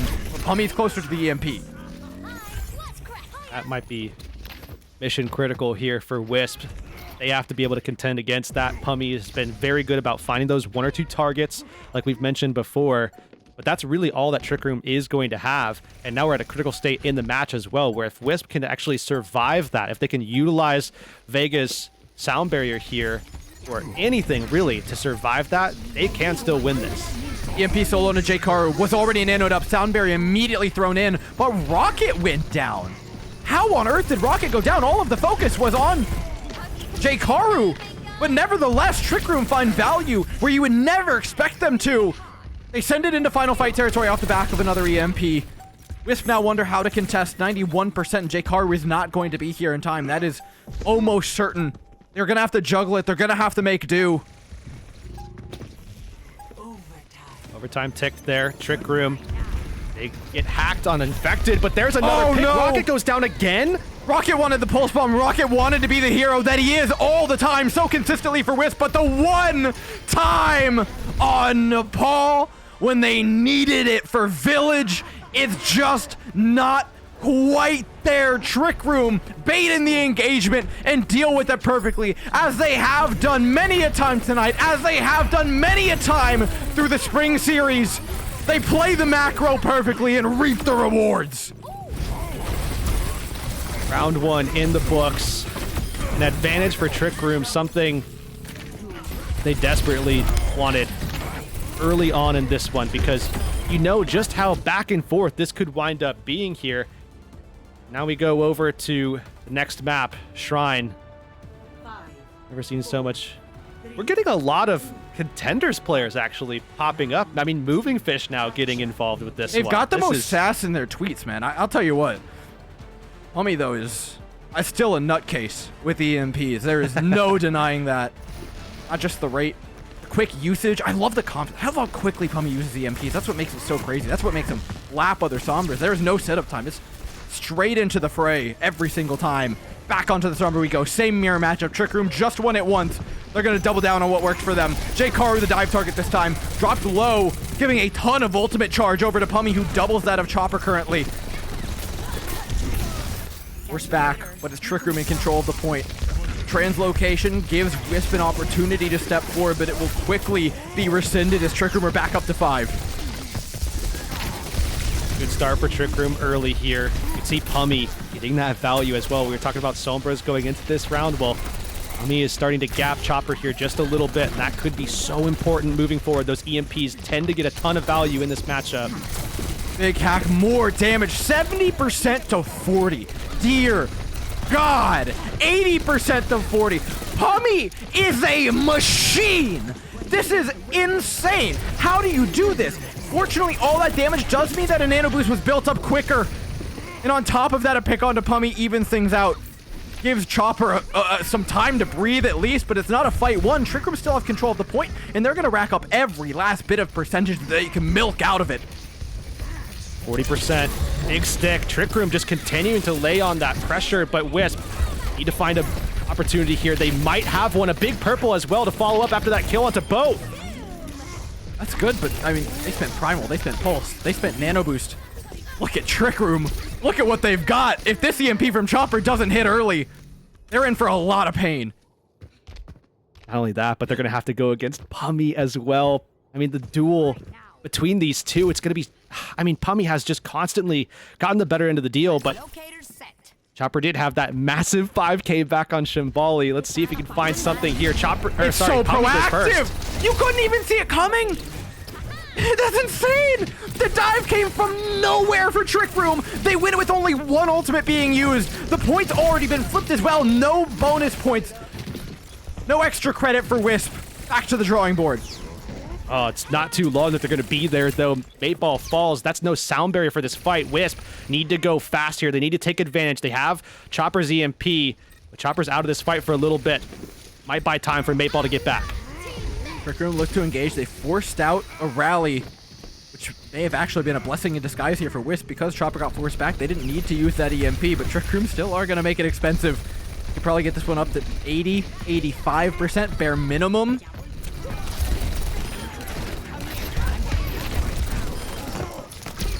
Just like that, Vega, Wisp taking control. Trick Room, I mean, they get up to 90%. This is dangerous territory for Wisp, and you can still see Wisp having that EMP at the ready here. At some point, they're going to really need to get as much as they can out of that.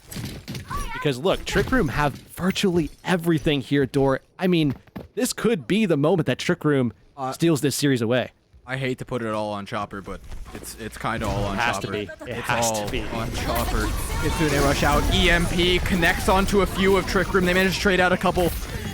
Kill feed, though, lighting up in either direction. Ultimate's beginning to wear on the health bars of Wisp, though, as they just simply run out of tools. Trick Room's macro play is too strong. They won this fight before it began. It was checkmate 5 minutes ago, and they finally put the attack in on the king. Trick Room cascade upon the point and claim victory, which they had planned for far before it actually happened. Wisp stood no chance on this final fight. Will be sent out of the bracket. Trick Room exit, I'm sure jubilant as ever. Just have to finish off a couple of kills here. J-Karu can live for quite a while, but even for him, it's a feat. He's managed to buy a lot of time. Whisper back, but met by an EMP of Pummy. No more poetic a fate to meet than ever against a team like Trick Room. And guess what? That rematch, that redemption, that 0-3 splash was looking for, well, they got a shot now. Trick Room moves on, and guess who their opponent is? But oh man, they're gonna of course be celebrating the victory. This one means a lot. I mean, look, Trick Room has had to deal with a few insane Game 5s already in this one. We saw them get a Game 5 win, you know, in day 1 just yesterday. Now here in day 2, they do the same thing again. I mean, that was a Herculean task to take down Wisp. Like, again, through singing the praises of, we don't have to do it. The players are happy to. Wisp is one of, if not the most mechanically talented team currently in this bracket. And to see them fall out Not to mention before like upper finals where they were expected to end up is ridiculous, but it tells you the talent that's available in this bracket. It is any given team on any given day can do it. Today it was Trick Room, showed up in spades, brought the Winston fight to the Winston team, and simply played it better. I think, again, there is a large amount of credit on that final map to be given to Pommy, who is a monster on the Sombra, and made sure that we don't forget about it. Yeah, there's one person that I actually want to talk to here, and I think the one person that can give us the absolute best insight into what just happened, which is going to be the coach, actually, of Trick Room. We're going to have SNR here to try to, tell us exactly what happened, because obviously a lot went down, and we need some help. So we're going to go to a quick break. When we come back, we'll have him on the line. Has your music lately been sounding off? Melodies sounding out of tune? Shows ending without a swoon? Missing your beats? With no way to improve your feats? Well, just you wait until you get your hands on the brand new Overwatch Contenders Lucio skin! Obtaining such a masterpiece is as easy as connecting your Battle.net account to Twitch. After that, watching Overwatch Contenders will contribute to your drops progress, letting you claim each outstanding offer, including the luminescent and lustrous lime locks of Lucio, equipped with the latest and greatest hardware and software. The Overwatch Contenders Lucio skin will be sure to heighten your harmonies and fire up your fans.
Welcome back, everybody. A quick interview was promised, and I think when you're talking about Trick Room, there is nobody better to talk to, especially after that series, because God forbid, we don't know what happened.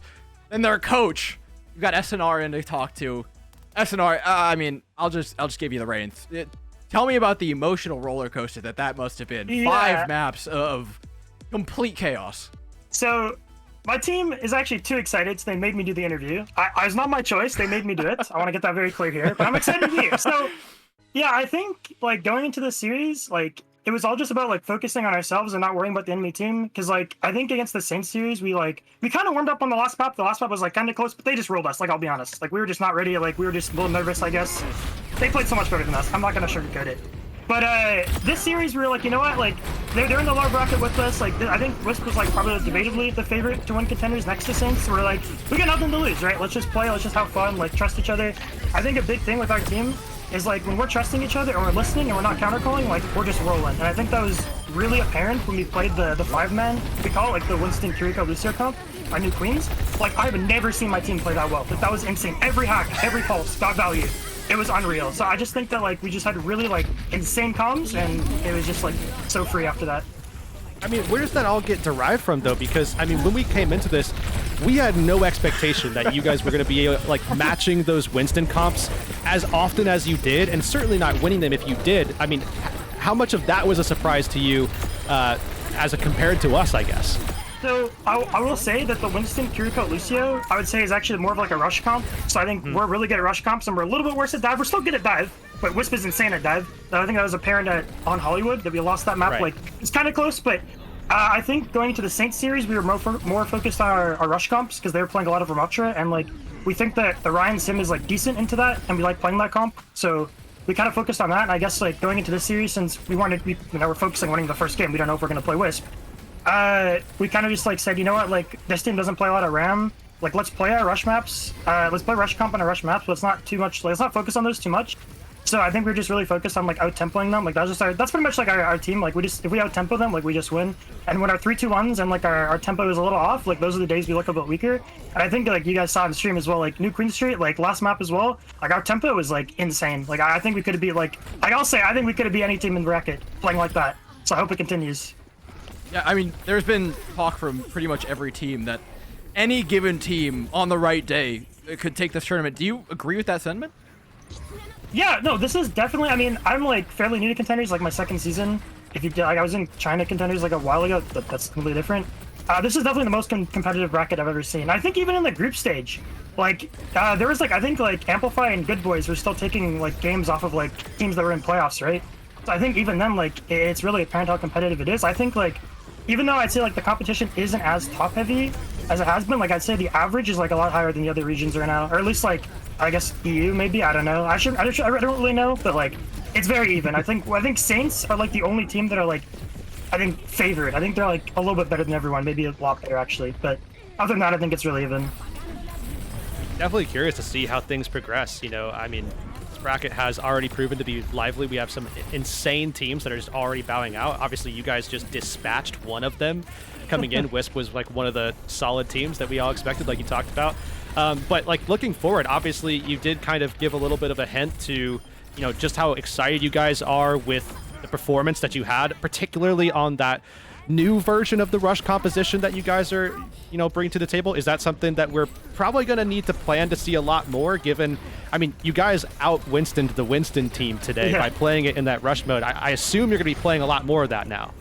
I mean, yeah, it's in our arsenal. Like, I think, okay, the narrative has to go. I don't know if it's still narrative. We're not one tricks, okay? We've proven that today. No, I think you proved that already a long time ago back in the Pro-Am. It's already been proven. You don't need to worry. Yeah, so I think, yeah, we're definitely stronger, like, on those comps. But even, like, the Anna Brig, like, we're actually, like, pretty good at that comp. I just think WISP was actually, like, insane at it. Like, Hollywood, fake map. Like, that map, I don't care. I think we actually played, I actually think we played so well in our attack, and I was, like, really surprised that, like, we kind of got steamrolled on defense. I actually thought we played attack really well. But it happens. Fake map, we win the real maps, which is control and push, you know? That's how it is. I think many would contend that. But nevertheless. At least the control part. Yeah, many people like to call that the Mickey Mouse map. Your rebuttal? We're the kings of Mickey Mouse, then I don't care. Like, okay. there's two control. If a series goes to game 5, there's 2 control maps, so you have to be good at those. There's no excuse. Yeah.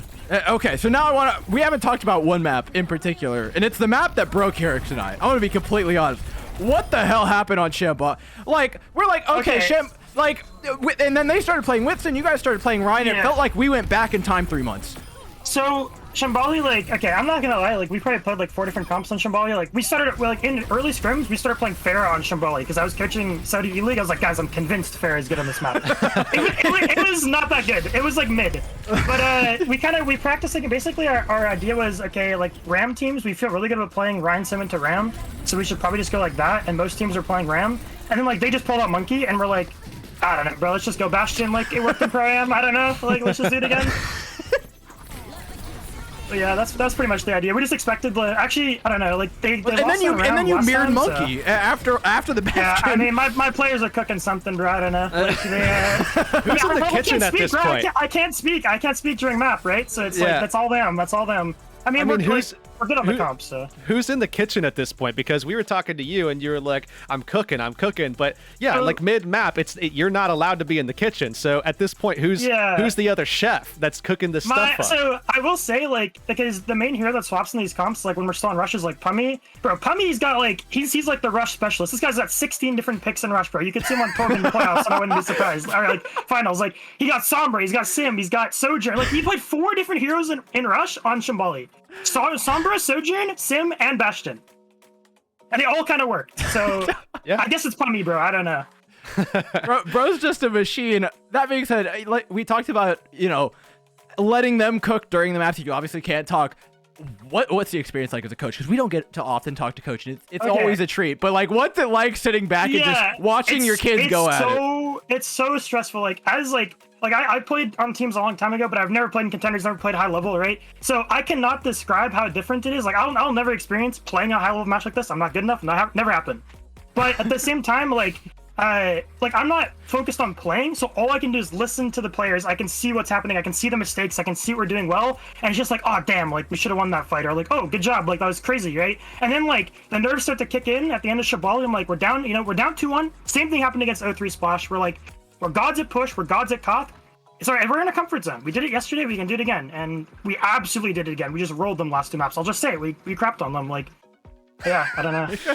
I will say O3 Splash are looking out for you though, and you guys are gonna have to play them next. So any words to O3 Splash? We'll let you get the final word, man. First of all, I think Lukewarm's the GOAT. I'll just say it. If there's an MVP candidate for Contenders outside of my team, I think Lukewarm's the leader right now. I'm a big Lukewarm fan. I'll just say it. Okay. But I think they've actually improved a lot, so I'm just excited to play again. Like we played them in regular season, and we beat them like 3-1. It was like really competitive though, and they've just like hard focused on their RAM comps, and I think like that was really smart because they've gotten a lot better at it. So I think like both teams are gonna have to like prepare more because like we both showed weaknesses in the series.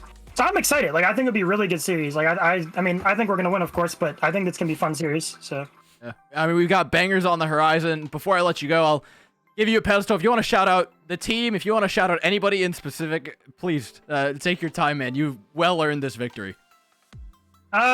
Yeah, I mean, I want to shout out my whole team, obviously. Big shout out to Rusto, our manager. Like, the guy's the GOAT.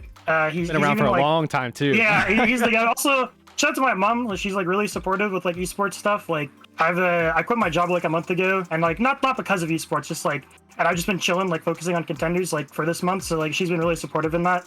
So that was really nice. But, yeah, it's just, like, great all around. My teammates also, like, my team's really supportive with me. Like, they're not afraid to, like, tell me if I, like, need to do something differently, which is, like, really, really nice to have like that feedback and constant stream of like, hey, you're doing this well, what else can you do? So yeah, huge shout out to my team, like everyone. Yeah, I mean, it's been such an incredible journey. Hopefully it continues for you guys. You have plenty of time to gear up and prepare for that big rematch with O3. I know that they're definitely looking forward to it. We're looking forward to it. Best of luck, man, and congratulations on the big win. Yeah, thank you so much. Cheers, bud. Yeah. All right, Yerks. Oh, that was a long day. That was a really long day. 3 matches over the course of EU, and then 4. I actually miscounted earlier. We had 4 in NA because we checked in on that Afterlife versus Timeless game because the first one went so fast. We just can't get enough Overwatch here. So and I think we almost inarguably got 2 of the best ones of the day. Holy cow! What a way to finish off. If Trick Room feel any better than I'm feeling, which is already insane after that match, they must be through the roof. Yeah, I mean, even yesterday we heard a lot of talk about any one of these 8 teams could win the tournament. It definitely feels like that's a case. Unfortunately, for half of those teams, we've already said goodbye. Redbirds, Pirates of Pajamas, now WISP and Afterlife both fall as well. I mean, your final 4, they're established here in NA. Timeless, Saints, Trick Room, O3 Splash. Those are the teams that still have the opportunity to contend for that title. And on May... not May 30th, actually, but when we come back to NA, we will have Timeless and Saints kicking things off for us. Trick Room versus O3 Splash. That is a big rematch that I am so very much looking forward to. I think it's June 9th that we are going to be going back over to that, and indeed it is. June 9th will be the date. Just think about that, too. Saints who have, I mean, been so consistently good, arguably the most consistent. I mean, you just heard the praise there. Probably the team with the best shot, despite it being so close, versus Timeless, a team who is in a run of form. I mean, we saw them the other day putting on a clinic, followed by Trick Room versus O3 Splash, the run back. Yeah, no, set your calendars for June 9th. Over on the other side, though, if you want to wake up a little earlier, Twisted Minds up against Ex Oblivione. A storied match in EU at this point. It's really becoming quite a common thread. Yeah, I mean, two absolute juggernauts in terms of EMEA for sure. And I will go one step further than you, Dor, here. I wouldn't say if you want to, I say you need to actually watch this one, because Twisted Mind versus EXO, an incredible match to have there in the winner's side. Then, of course, Yeah has been so impressive. Triple Esports is a fan favorite. They find themselves in the bottom bracket facing off against each other, and you can see, Team Peps, Raspberry Racers, SR Peak Check, who had a phenomenal start to the group stage. They're gone. Sheer Cold also went down to Triple Esports. I mean, it has been a wild ride over there as well, just as much so for NA. Yeah, and I mean, two incredible matches. Like you said, two powerhouses, two wild cards down in the bottom. And do not doubt them. Triple and we'll take maps off you if you are not looking the other direction. EU's getting crazy, NA's getting crazy, but man, it has been a long day here. I know you're still tired and haven't reset your sleep schedule, so I will go ahead and say it. That's all we've got for today, folks. We appreciate you stopping by. Like we said, hit that subscribe button. Stay tuned for everything. We got the Genji thing coming up. Lucio and Reaper on the way out. We've got the schedule as well. Make sure you catch all of that. I believe it's like June 7th or June 9th or something is your last opportunity to catch all of that. So, of course, more incentive to follow, subscribe, do what you need to. As for us, though, that's all we got for you. Take it easy. Good night.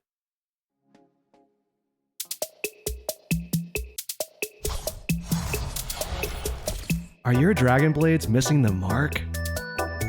Do you want to go from a bad Genji to a pro Genji? Looking for that next big thing to rank up and improve your gameplay? Well, look no further than our brand new Overwatch Contenders Genji skin! With our exclusive custom-made hoodie, your Genji gameplay will automatically be taken up a notch. And you'll look more stylish as you team wipe fight after fight. Just look at that stitching! To acquire your sick Genji threads, So you can destroy in ranked and dominate all your enemies. dude, chill. Sorry, man, I'm just getting into it. All you have to do is connect your Battle.net account to Twitch. After that, on June 9th and June 10th, watching Overwatch Contenders will contribute to your drops progress. Letting you claim each magnificent offering, including the keen blade of Overwatch Contenders Genji.